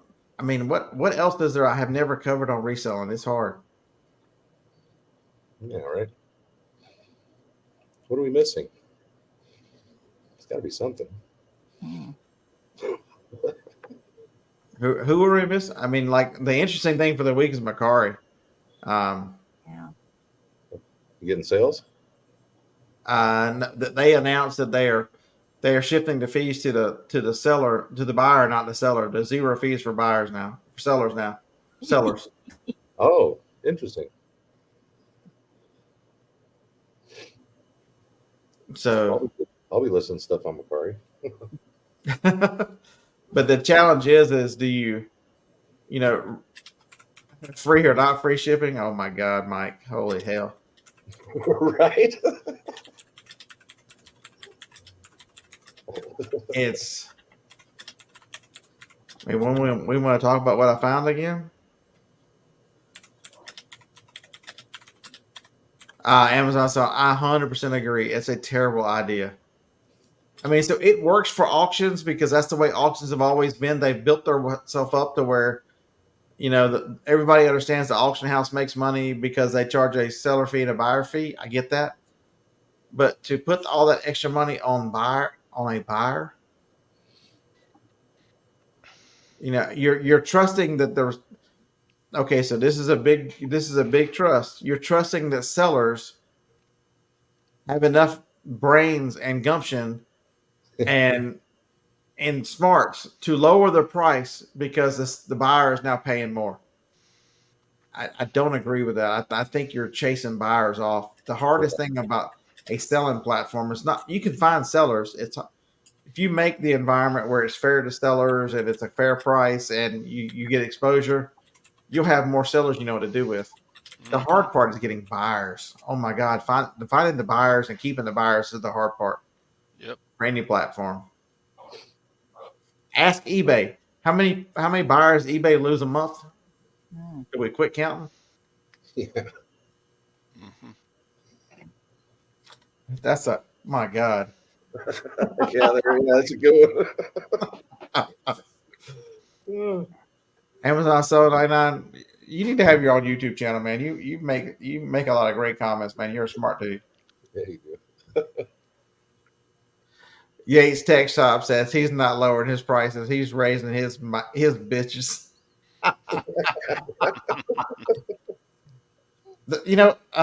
That's the scary part is there's people out there that seriously think that.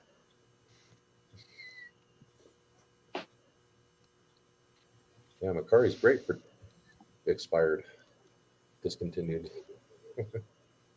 It's I think they're making a critical mistake, and I hope the guys over at Bonanza are watching. Bonanza has a great opportunity. That new owner, come out with an app, make this thing where it's buyer and seller friendly, and just reap the benefits. They need exposure.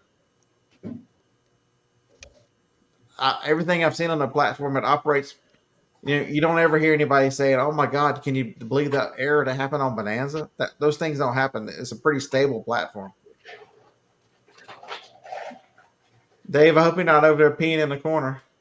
I'm making a drink.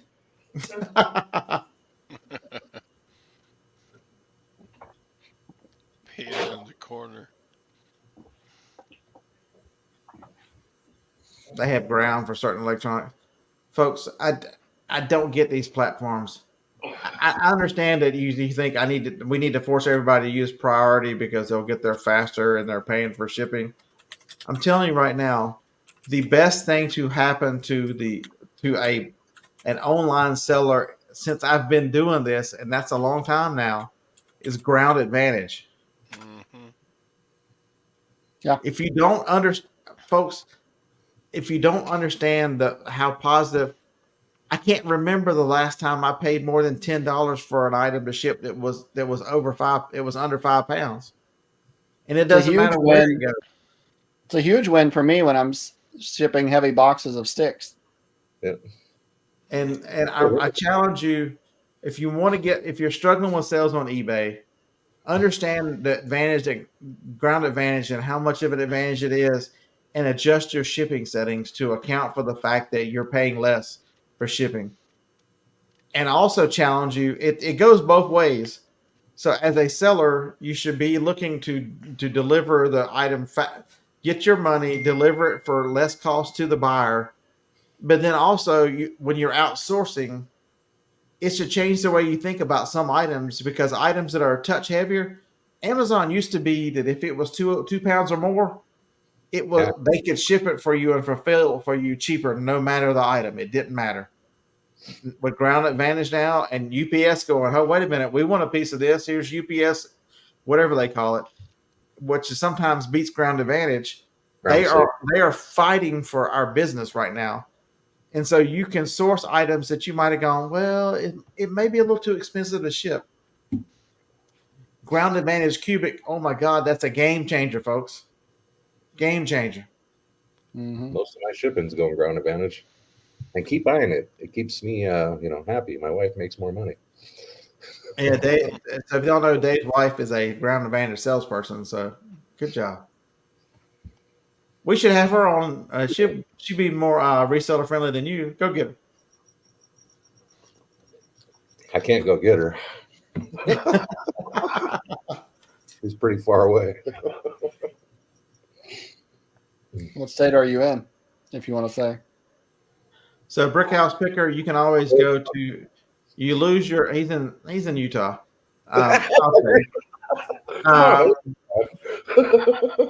So you can go to Pirate Ship or somewhere and get the shipping.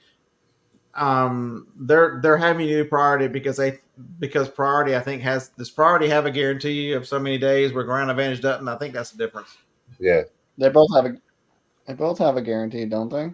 No. I think priority is like 3 days, ground advantage might be 5, and so yeah, it's a little longer, but it's So it's the customer's expectation. So they're not showing you the ground advantage because they think the shipping won't get there fast enough. In my experience, ground advantage has been just as fast as priority here. really. Ground saver. That's the ground for UPS ground saver. Thanks, Glenn. but you lose the protection of in case they say, hey, it doesn't arrive. But that how little does that happen so infrequently?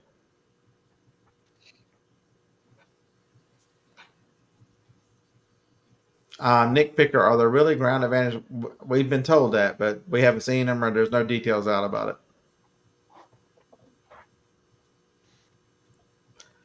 No, Brick. As long as you confirm the shipping and put the information in there, and it arrives, there's no negative.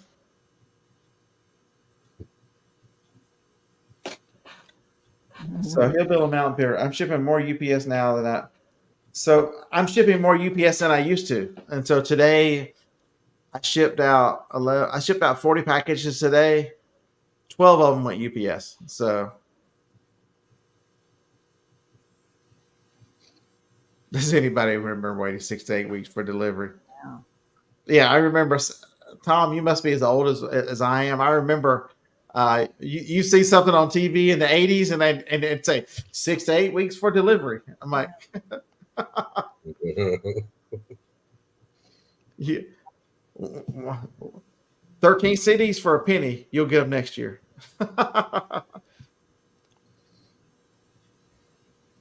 Yeah, John said the local UPS. You finished eating, man. You should.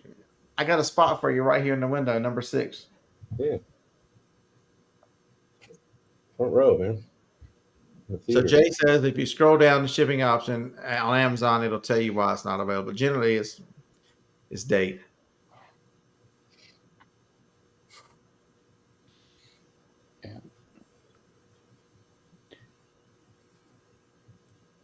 Yeah, you're 100% correct. And these other players are going to have to adjust to it. Ground Saver is UPS's answer, and so most of the time that I'm using Ground Saver, it's that 12 to 15 ounces. They beat the ground advantage, but that's the only window it fits in. If it's over a pound or if it's under 12 ounces, ground advantage wins.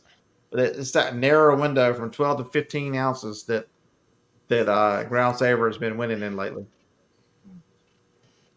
And part of that too, at least from what I've seen, it makes a difference whether Amazon lets you use the ground advantage. Is if it's like the first day, sometimes it will let you use it, and then if you waited till the second day, if you do two-day handling, for example, it doesn't let you use it because it won't guarantee to get it there on time. But if you ship it the same day somebody orders it or within one day, I've seen it enabled that way. Eric, I rarely use insurance. I know, right? Rarely. Mm-hmm. I insure it if I can't replace it. If it's over, for me, it's $250. It's over $250 and I can't replace it, don't have another item like it, I generally insure it for me. Yeah, Yates, you're right. Historically, shipping has really been huge into your profit margins. We've got this. See, the problem is now, sometime in the middle of the year, UPS is going to go, you know what, we need to raise our rates like 5%. And we've gotten a substantial savings. I mean, we've gotten like 40% savings on shipping, I would estimate. And so if they take a little bit of it back, people are going to lose their minds and still fail to realize, because as new people come in, they only know $6 shipping or $7 shipping. They don't know $10, $12, $14 all the time shipping. And looking at California and going, oh my God, that's going to kill me. Hawaii. Okay, so I don't know what kind of magic government trick they're playing to get ground advantage to Hawaii. Submarines. I ain't asking. Submarines. You know, if they've got to get, if they've got a train that they had to build under and go down and come back up, I don't care. Call it ground, whatever voodoo magic you're going to do. The shipping is amazing.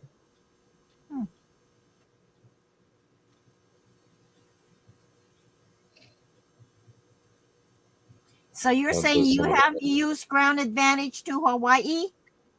You can, it's an option now, Ping. It didn't used to be an option. It used to only be priority. Yeah. Because UPS doesn't offer ground service to Hawaii because, you know, the brown truck doesn't float. There's a So lot of now things you- that brown that are floating that are bad. But UPS trucks are brown and they sink. Yeah, I had to go change all my eBay shipping templates because I had them not shipping to Hawaii because I was doing hazmat, and now I can't. Phil, stop being a negative. We don't want to hear this kind of stuff.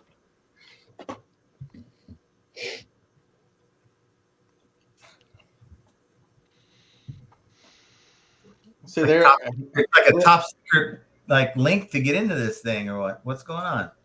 whoever was looking for John, here he is. He can talk reselling. John's a newbie reseller YouTuber. He's not like he hasn't done as many shows. I'm just I'm learning. telling you, if I've talked one time on free versus cost shipping, oh my god, benefits of free shipping versus not free shipping.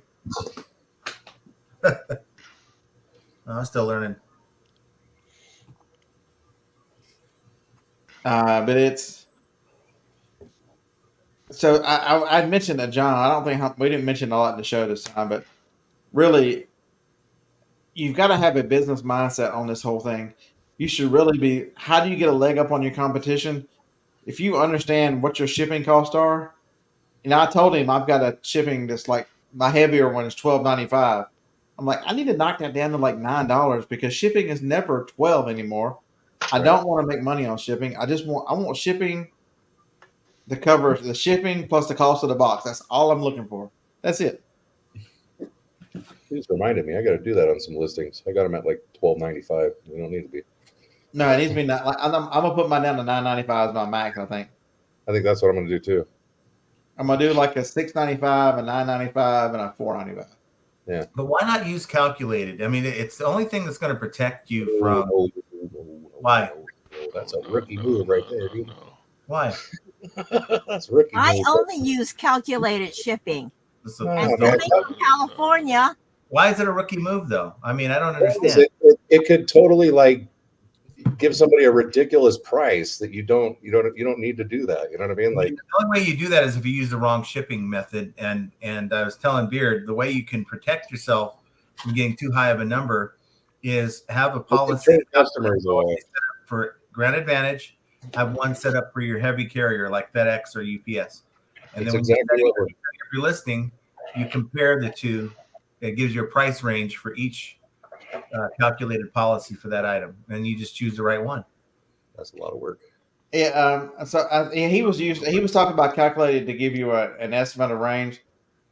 I think for most items, calculated charges the buyer too much, It does. That's And- what I'm saying. It'll and so that's why. Can I interject there? For if you think No. it's charging your buyer too much, then you're not passing along the discount, and that's an Right. option in eBay that you can pass along the discount if you choose to. I'm not So if asking it's you to charging your discount. buyer too much on calculated, then it's because of that setting. And if you're worried about the fact that eBay taxes you fees on that shipping, then add $1 or $2 handling to that policy. Shit. eBay charges you on tax, dude. They charge you for Yeah. everything. I understand. What's the ultimate goal here? Are we so worried that we're going to lose $1 or $2 on shipping? Or are we more worried about the fact that we're scaring our customers away with too high a shipping rates? You know, See, that's why I believe in. So my philosophy has always been, I've got 3 ranges: of small, medium, and large shipping, and then calculated for the super heavy.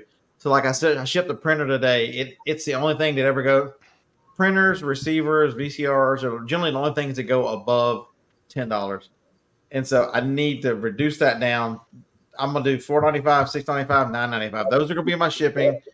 So if I get an 11, I'll lose, but I'll get a lot of 8s.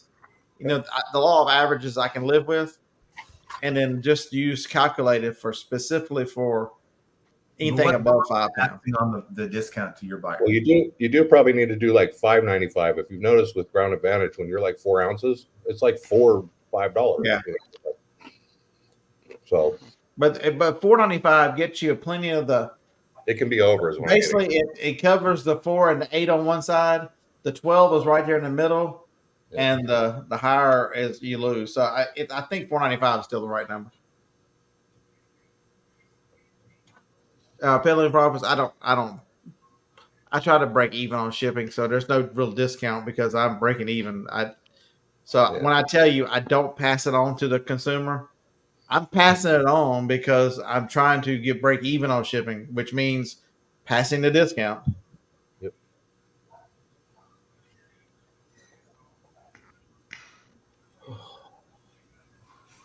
Mm. Oh, so Ron's on pain drugs. Same thing. Alcohol, pain, drugs, same thing. I'm trying to decide. A long story short, Mr. Sadie. I can't believe you snuck in here and had a good comment for us. So that is a great comment right here, and one that most people don't talk about enough. Remember, dimensions do matter now, and 100% they do, and they take dimensions into all this shipping now. So you got to be accurate, and I think that's where most people fail is. Okay, so you got so many new people in, and they just list something and they guess on shipping. They don't plan on what size box it's going to take. So they don't have a clue. I can't tell you how many times I've done self-similar and then looked at the calculated shipping and they'll, were they planning on shipping their car? I mean, this is a box that'll barely fit in this room that they've got the dimensions for, and so you have to change it. I think so many people, but eBay is not letting me sell anything. I'm only going to charge $100 shipping. Yeah. In my particular case, with heavy cuttings that are almost always the exact same size boxes, but it varies drastically by the zones it goes to. For me, and because most people order multiple quantities, it makes a lot more sense for me in my business to do calculated shipping. Now, I do pass on the discount, and in some cases, it's rare that it's not super close, but it is. I think on the law of averages for my packages with the willow cuttings, it's the discounted shipping breaks me even pretty much on the average. But if I didn't do that, I would get a lot more orders probably from California. I'm now reading the comments for you, John. Connie says size matters. Definitely matters. So we have the question: does anyone have problems putting 2-inch width instead of 3-inch? It matters. The old adage is on the post office, they don't care if you round down, but for UPS, you better round up because they're rounding up. There's a reason why I don't get a lot of UPS issues is because I round up on UPS. I know how they are, and I know how their boxes are. How do you know whether it's not? If this thing is 8.2 versus 8.8, they're laser scanning these things as they go through machines, and they're hitting you with this.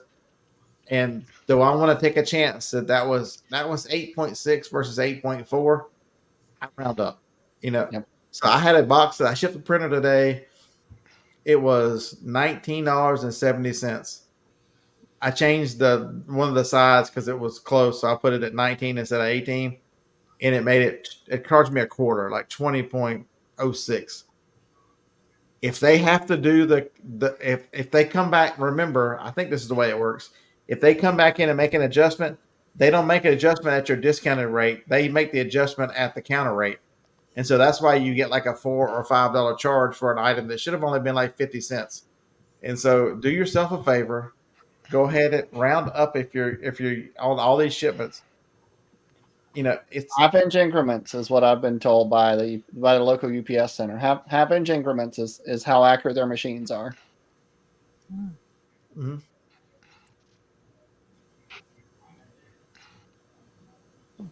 It's people always trying to beat the system. They think if I can fudge a dimension here or there. I mean, these things are going through computers and they're getting laser scanned. Just in all things, try to be honest and accurate. You can't go wrong that way. I don't have a very rare. It's so rare. I mean, I get maybe one a month where they come back and say something was wrong. It's so rare. And y'all know I've shipped over 100 this week already. And this is just a normal week now. How do you get more accurate? Especially on Amazon. I use the same boxes over and over. I found a new box that I love, that is the stuff I'm shipping, 1044 or 1244. 1044.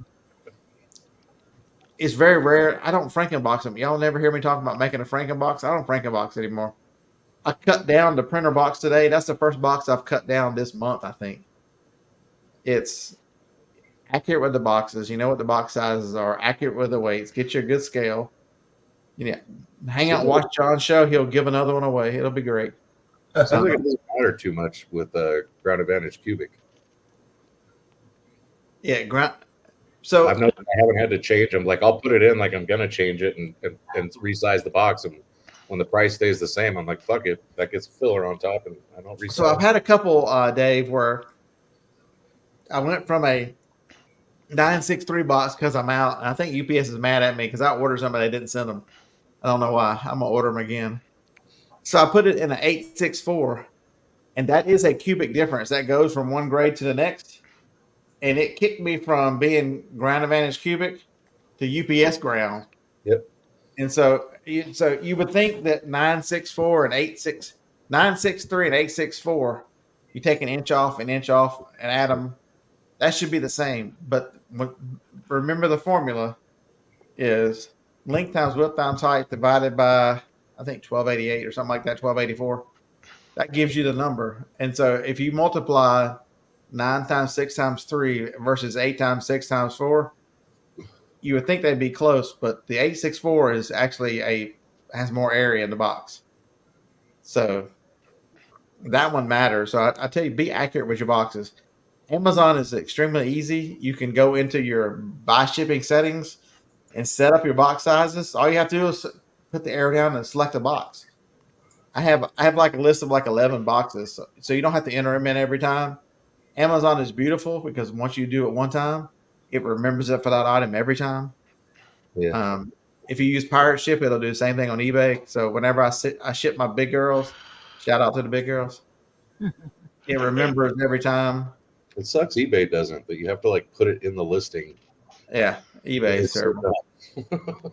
Oh, is it 728, not 7? Yeah, 1728. Yeah. I was in the ballpark, man. He was close enough. Come on. I'm gonna go get some more liquor and I'll really find it. But it's you got to have a business mindset in this whole game, and we talked a little bit about it on the podcast. It's how do you're in competition with. Okay, so technically nobody on this panel is really in competition because we don't sell the same thing. Okay, maybe Dave and I sell the same thing every now and then, but it's not very often. But the only person you're really in competition with is people who are, say you're showing widgets. If my widgets are the same as your widgets, they're in competition. But for the most part, if I'm looking for a glass, it doesn't matter what the seller across the country is selling the mouse for. They have no. But if two people are selling glasses, you've got it. That's your competition. So you need to. Whose price is the best? The customer is looking for, and I think these platform searches are moving more and more that way. Do you deliver? Remember, they can look at your whole account and see how you charge things and compare you to other sellers based on your whole damn account and stuff that we don't even think they can do. Yep. Why would they put you up in search? I've got this great item, but the next thing I need eBay to do.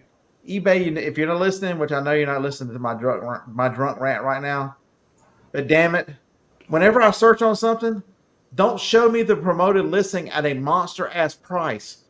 Whenever that's a problem, folks. That sellers are coming up and deciding, I'm paying 10, 12, 15% promoted listing, and so this cup is $7. And the first one you see is the $15 cup sponsored. That's a problem when you're chasing customers away because you're confusing the hell out of the fucking customer because you're not showing them the best price.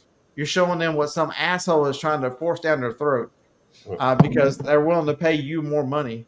at some point you got to do right by the customer. The same way I need to do right by the customer and everybody else we want you to pass on the discount of your shipping, but yet we're going to show the customer the most outrageous price if you'll pay us. You can't have it both ways. eBay needs to figure out who they are, and are you for the customer all the time, some of the time, never? Okay, rant over.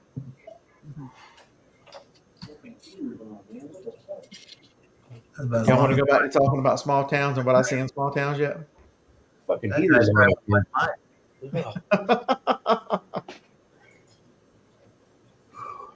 All right, Tom Higgins is ready for beer number. He says number 3, but I hope you put that over that beer number 30. I'd be proud. I'm thinking 30. Yeah. So Ron's got a question about poly mailers. That's a good question, actually.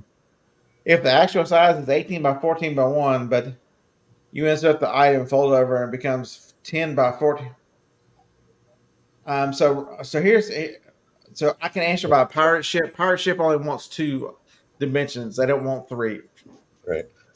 Pirate ship, if you pick polybag, will tell you they want the length times the width, and they want it on a flat folded bag. It's before you put it. It doesn't matter what you stick in it. Amazon. What's the dimensions of the bag laying flat? And so 18 by 14 is the 2 numbers they're looking for. And that's a USPS policy. Yes. Pirate ship's just pushing that or receiving that data that way. Relaying it, I guess, is a good way. So it's always laid up. You can alter it or do whatever you want to, but alter it and then lay it flat and see what it is.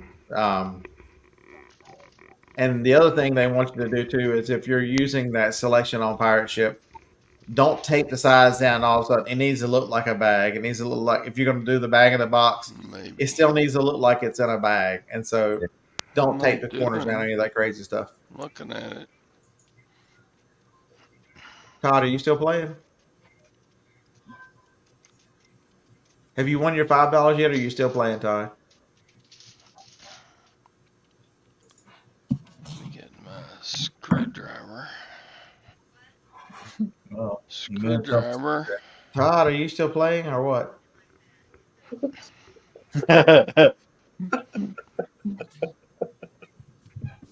Oh. All I heard him say was screwdriver. I think he made himself a screwdriver since this is the drunk show. You think he's I think he might be delirious. He's old, you know what I mean? Oh, yeah. Headphones are off.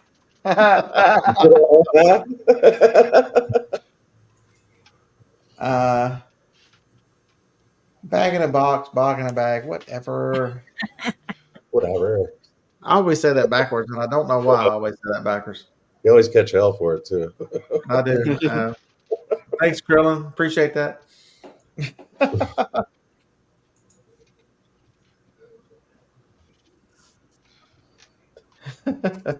The old geezers.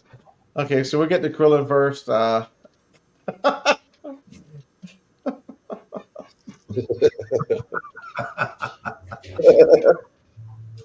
That's awesome, is what that is. But it's, what it all boils down to, and a lot of this stuff is, do you have integrity? I think at the end of the day, I think that's a dying thing. I think integrity and honesty and those kind of values are fading, and it's kind of sad. You want some proof about it? Here's 100% the proof. I understand things are getting more expensive, and it's terrible. But right now, the vast majority of retailers in this country has spent a lot of money to put in self-checkouts, thinking it would make it easier and they can cut labor. And they are quickly ripping all them son of a bitches out because people have stolen the world. Dave and Ping live in the giant land of theft opportunity. If Dave and Ping, if y'all can't find anything to list, as long as you don't steal $1,000, y'all can go get all the free merchandise you want. Mm-hmm. It's not true, man. Somebody I think it was like Anaheim I remember somewhere else there was a dude at Stater Brothers beat up a bunch of dudes trying to steal shit. Grocery store. They ain't taking it no more. They're fighting back. It's and that's very frustrating because we want to hold these platforms to such a high standard, and then most of the people who are doing the squawking and yelling have such low standards to begin with, and they're such, you know what I mean? They would they're the kind of person that would shiv you for a cigarette and that in an alley somewhere, versus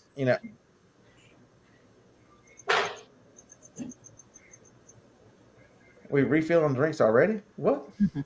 What? There's no liquor here. Did that drink have a hole in it? What? I don't have any alcohol with me. He's in a bong-free room. He has to do something else. I can't smoke. Can't do nothing. Just sit here and fucking twiddle my thumbs. But, okay, so how can they tell when everything just smells like Fruity Pebbles? Do they really know? Oh, the vape? I sometimes vape in the room, but Yeah, all resellers are congressmen.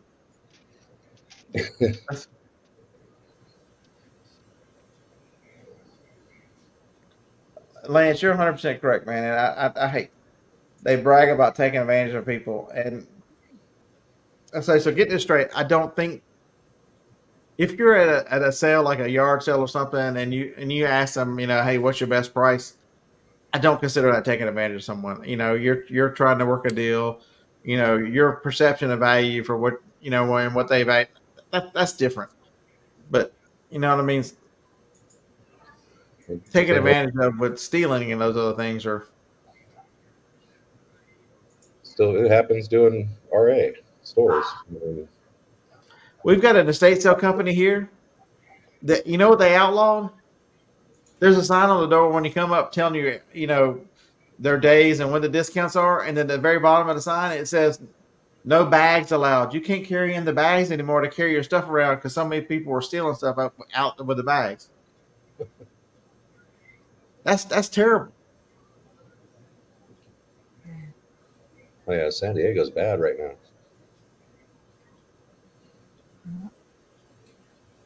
I think that's why eBay is asking a lot of sellers for receipts. If all of a sudden they're starting to list a lot of designer type items, they want to see receipts that you paid for this stuff. Yeah, whose fault is that? Is that our fault? Or is that eBay being smart, trying to protect their own? Yeah. And I don't think people see that the right way. When eBay is asking for receipts because they're trying to fend off against stolen merchandise and that kind of stuff, they're protecting us. We don't see it right. They're protecting us as sellers on eBay because if the platform goes down or gets such a terrible reputation like that, we all lose. Yeah.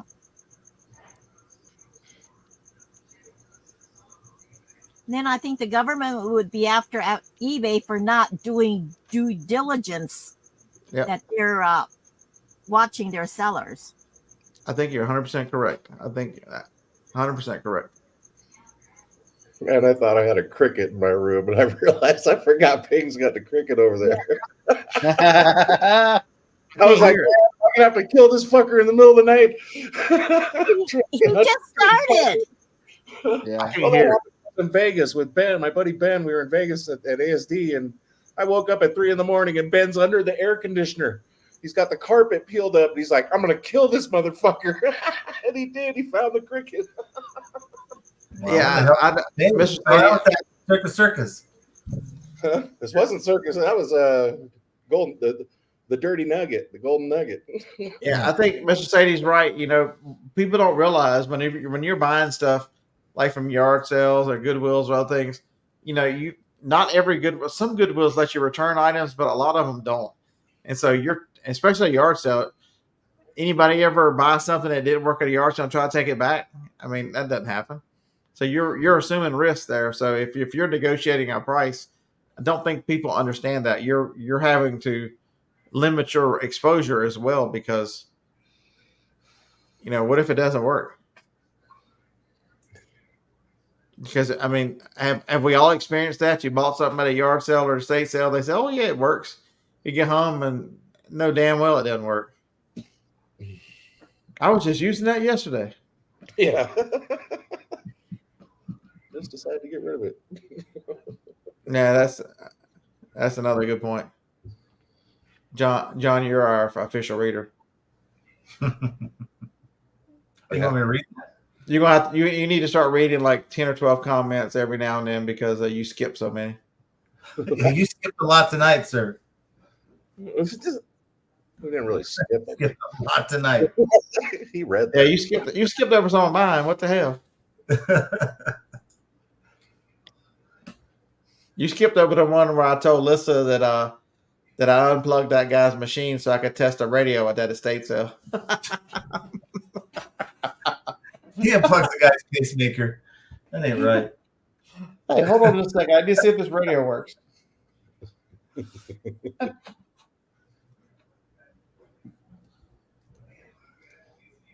Mr. Sadie said he bought some willow trees from some cat that wouldn't grow for nothing on eBay. Mm-hmm.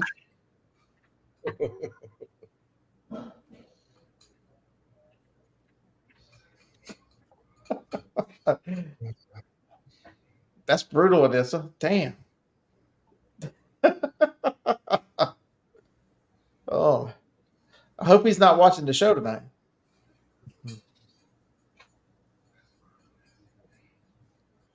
But there's so much to this business that people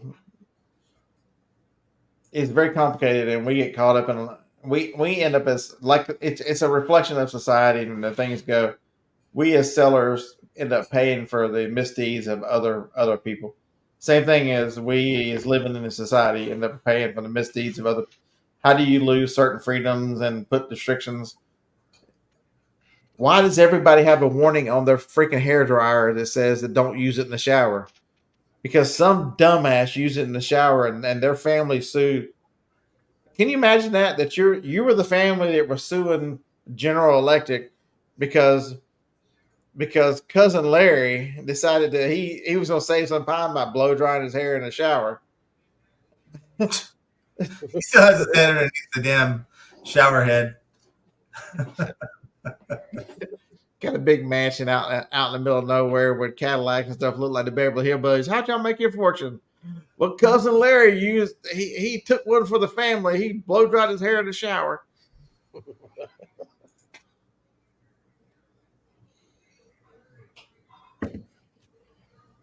Step away from the computer. I've had enough.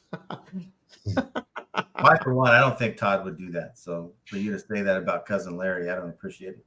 I was talking about Mr. Sadie. Oh, okay.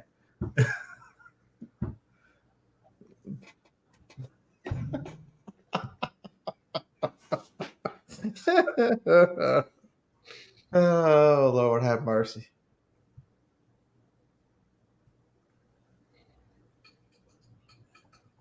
Yep, that's 100% correct. That does remember that. If you can dodge a car, you can dodge a ball.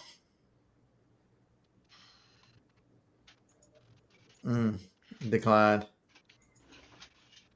Tom says he doesn't think he needs a fourth beer. Man, you're a lightweight, dude. What? No way. Nobody ever said that. Right? Is Todd back? Is there any chat better than the Friday night chat?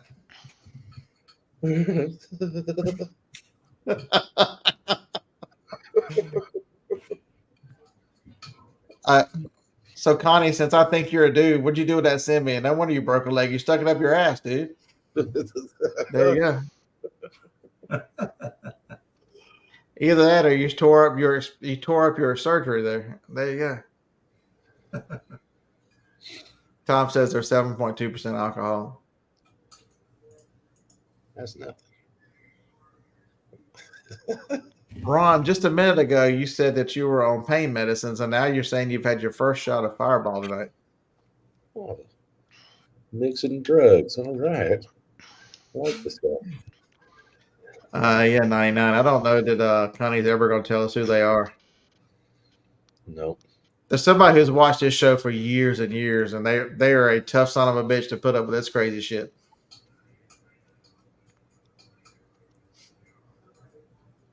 Wait, King, you've had an item listed since 2006 that just sold today? No way. Oh my God, Ping, that's amazing. You should win some. I bet that might be the oldest listed item on Like, eBay yeah. this year. You need an award.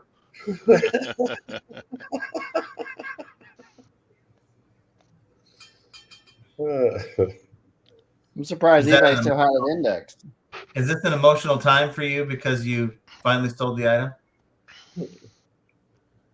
You're muted again, Ping. We'll put it. We don't mind the cricket. I just want to make sure it wasn't in my hotel. Unmute yourself, Miss Cricket. We don't care. You don't care about the cricket? I don't care. I I don't just hear make you, sure the so we're cricket good. wasn't in my room.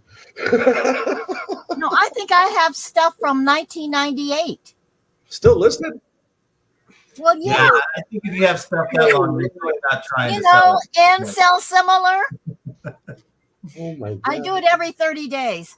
She's got it listed for like $10, and she's paid like $1,000 in I was fees. just gonna say. I think at this point, Should have been I think 10 donated years to ago, you stopped trying to sell that item.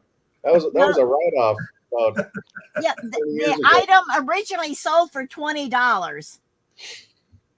So, Oh damn! Look what the cat drug in. What's up, Kent?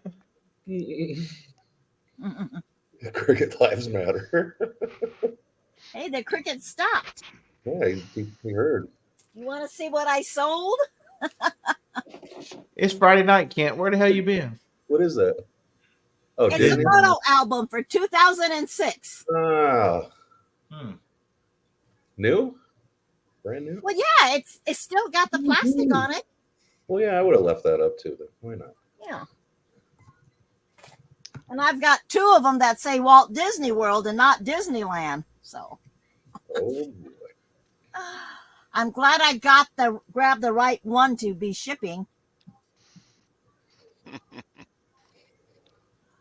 That's been a real nice change. I've been shipping a lot more numbers lately now that I've been back out and at it again. I'm telling you, systems are wonderful. You know, find the right size boxes. I'm telling you right now that paper tape machine of mine is worth its weight in gold. Oh, absolutely.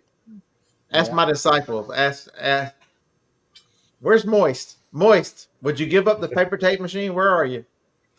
Right. I'm not sure she's listening. You think I should sell this? On eBay? Sure. Why not? Sure. Why not? Well, I don't need it, so Yeah. So I just got it in the mail yesterday. It's Sell it. Put a sticker over it that says Stanley. You get more money for it. I'm gonna kick your ass. so my point was about systems. Would you give up the paper tape machine? Not for $1 million. Yeah. Folks, invest in your Yeah. systems. I mean, I'm shipping and stuff. I shipped live on Tom's show this morning. I was Todd's show. I was averaging like 42 seconds an item. I mean, it doesn't take much. Pick the right box up, paper tape, filler, throw it in there with a receipt, paper tape again. It's amazing how efficient you can become with shipping. You know, It's you a get total game changer. I mean, it literally took me forever to do shipping because I was doing everything with, 2-inch tape. And then I got, an improvement of 3-inch tape. And then I got the paper tape, and that just changed the whole game. Yep. So Now, you're if we saying, did 4-inch tape, I'd be happy too. so you're saying John is your upgrade from 2 to 3 inches? Is that what you're saying? Not John, just the tape. So I know you guys think Yeah. this is not right.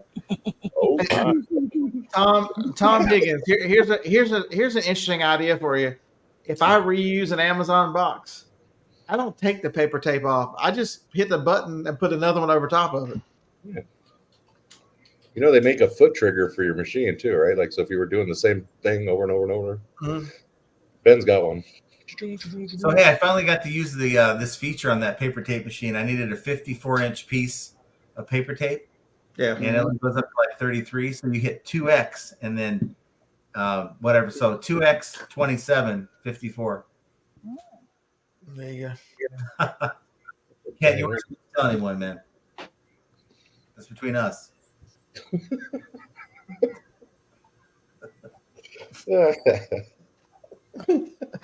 I'm not even gonna read the chat anymore. Gosh, can't trust anyone anymore. Yeah, Jennifer. So it plugs into the back of the machine, and basically it functions as the repeat button. So if I hit like the 12-inch piece of tape, and then you step on the foot button, it kicks out another 12. Yeah, it just keep repeat. Yeah, it's the same. You don't even have to reach over there. You just step on it. And they make a little adapter that goes on the front that makes a V. So instead of the thing curling on you, I hated that thing. I ended up selling it. I didn't like it either. I couldn't get used to it. I sold it. Yeah. Yeah, once you get used to doing it with the curl and you get the rhythm down, you're like, eh. Yeah. Jennifer, I've told you over and over you need that tape machine. Yep. Yeah, you do. I still have the Amazon one, and it works fine for me.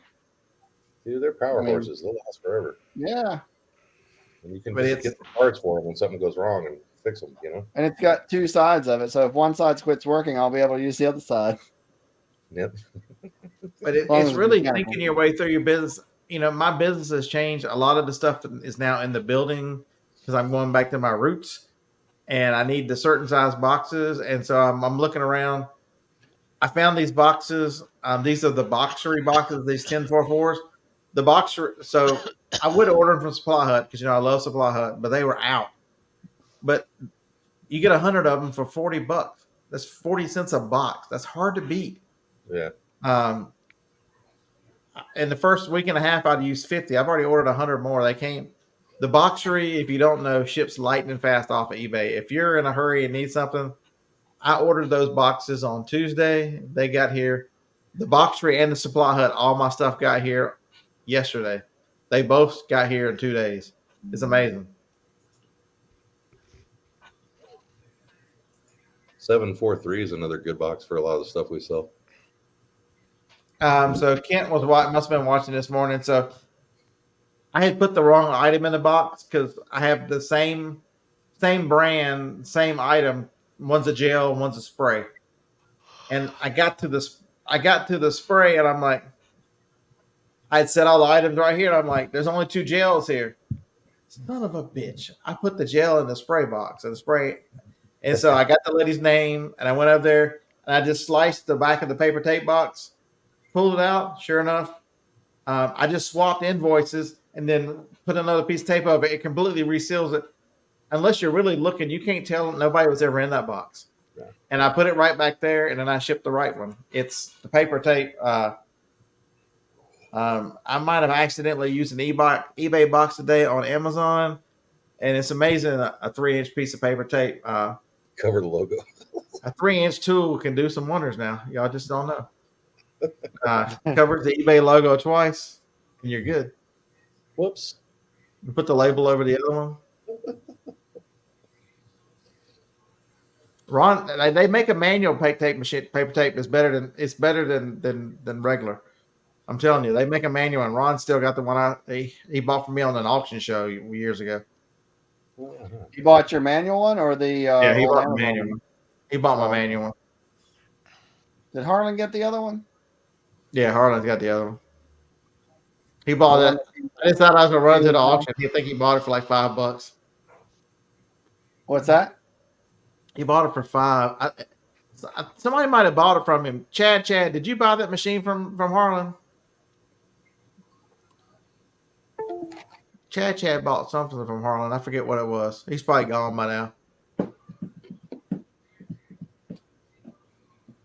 Tennessee Chad, are you still in there? What the hell? Don't tell me you went to sleep.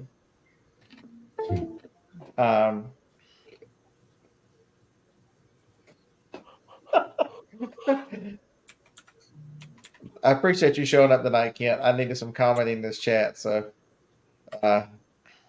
you're killing it.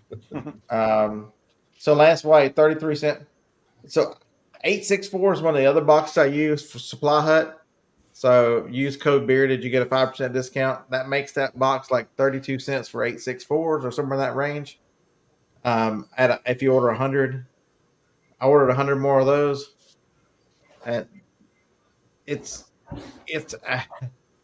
What about the Alabama win? What about us? UNC, number 1 overall seed, North Carolina. You can suck it.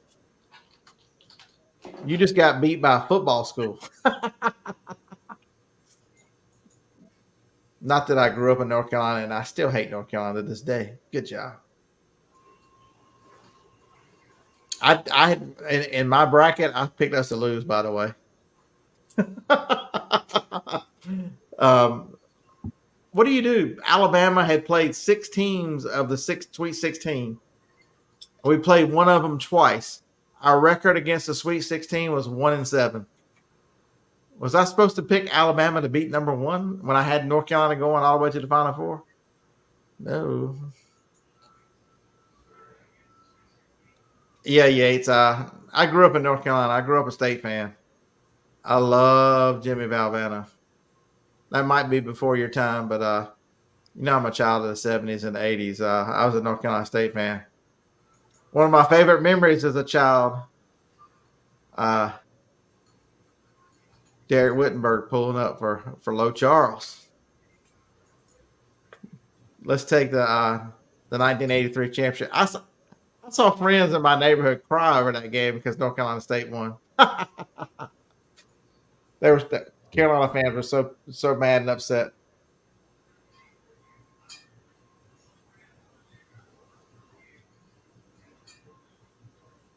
I love Valvano. Jimmy V was a man.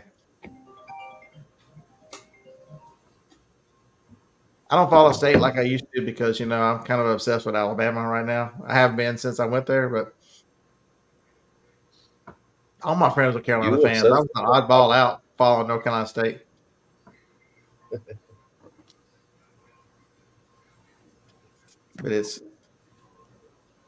But the game has definitely changed with reselling. People ask, what does it take to really function, to really make this a job you can live with and make this a career and all the things you want to do with reselling? The answer is you got to treat this like a business. You got to have a business mind to think your way through this. Take emotion out of it. Understand. Why things happen and make decisions based in logic and reason and not. Are you gonna like every decision? No. But not everyone goes against us. Ground advantage was a win. You got to celebrate the wins and integrate that into your business and move on. But not every decision goes against us. Sometimes the government surprises the hell out of you. I know, right? Tom Higgins says Purdue is still in. Yeah, Purdue is one of those in the Sweet 16 that's already beat our ass. We played Purdue early on, and I think we lost by 6. Alabama we went through a stretch and early in the season where we played 4 top 12 teams in like 7 days. We lost all of them. They were all single digits and they were decent games, but we lost them all. We learned a lot.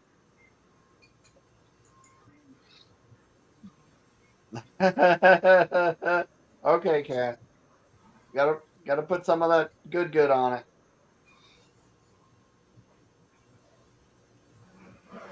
it. Yeah, Yates. We didn't lose by Purdue by much. Let's see. Alabama basketball schedule. Show more. We play Clemson in their Elite 8. They've already beat us at home. They beat us at home, by the way. Alabama and Purdue. Where was that game at?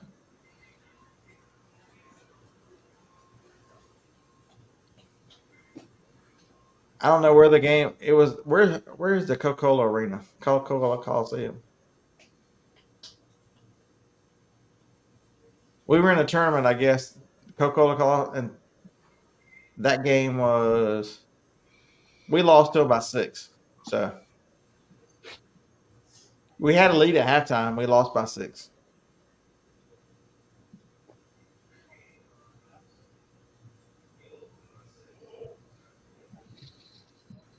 Told you. What did you tell me?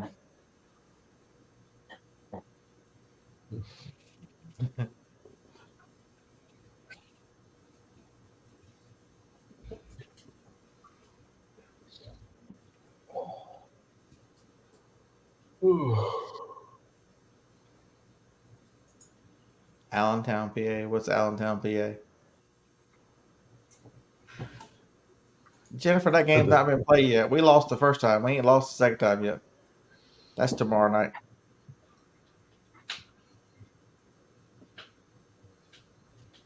Revenge.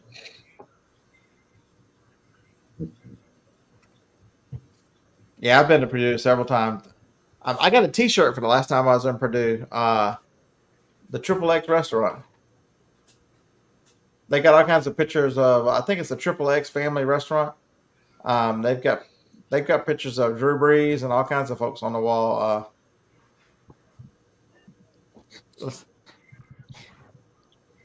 And Drew Brees, the one that partnership with Walk On Restaurants or something, whatever it's called. Yeah, it's the Triple X family restaurant. It's in West Lafayette, Indiana. We just got one of those here locally. Walk On No, Bistro. The Triple X. That's a single, just a one location, been there forever restaurant. But I'm pretty sure Drew Brees is involved with one of those chains called Walk On. They're a lot better version of a B-Dubs, maybe. I mean, by many times better. That wouldn't take much. True. I don't think I would. They're run by a bunch of commie liberals. Well, the food's nasty to start with. What time is it? 10 o'clock. Only 9 o'clock. You're venturing into Roman territory now. 3 hours. Hey, did y'all see how when I asked Tracy an hour ago were there any yard sales and was he going, he just left without saying anything. What? So it's a John your show says scheduled 3/29/24 at 5:56 p.m. I don't know what that means. Yeah. This is only our third time to the Elite Eight. We've never made the Final Four. This could be our year. Clemson, get out the way.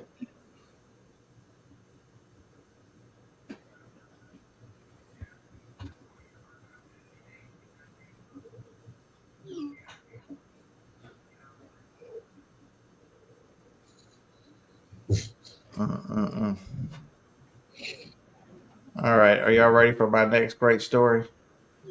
Yeah. Oh, that one? Yeah.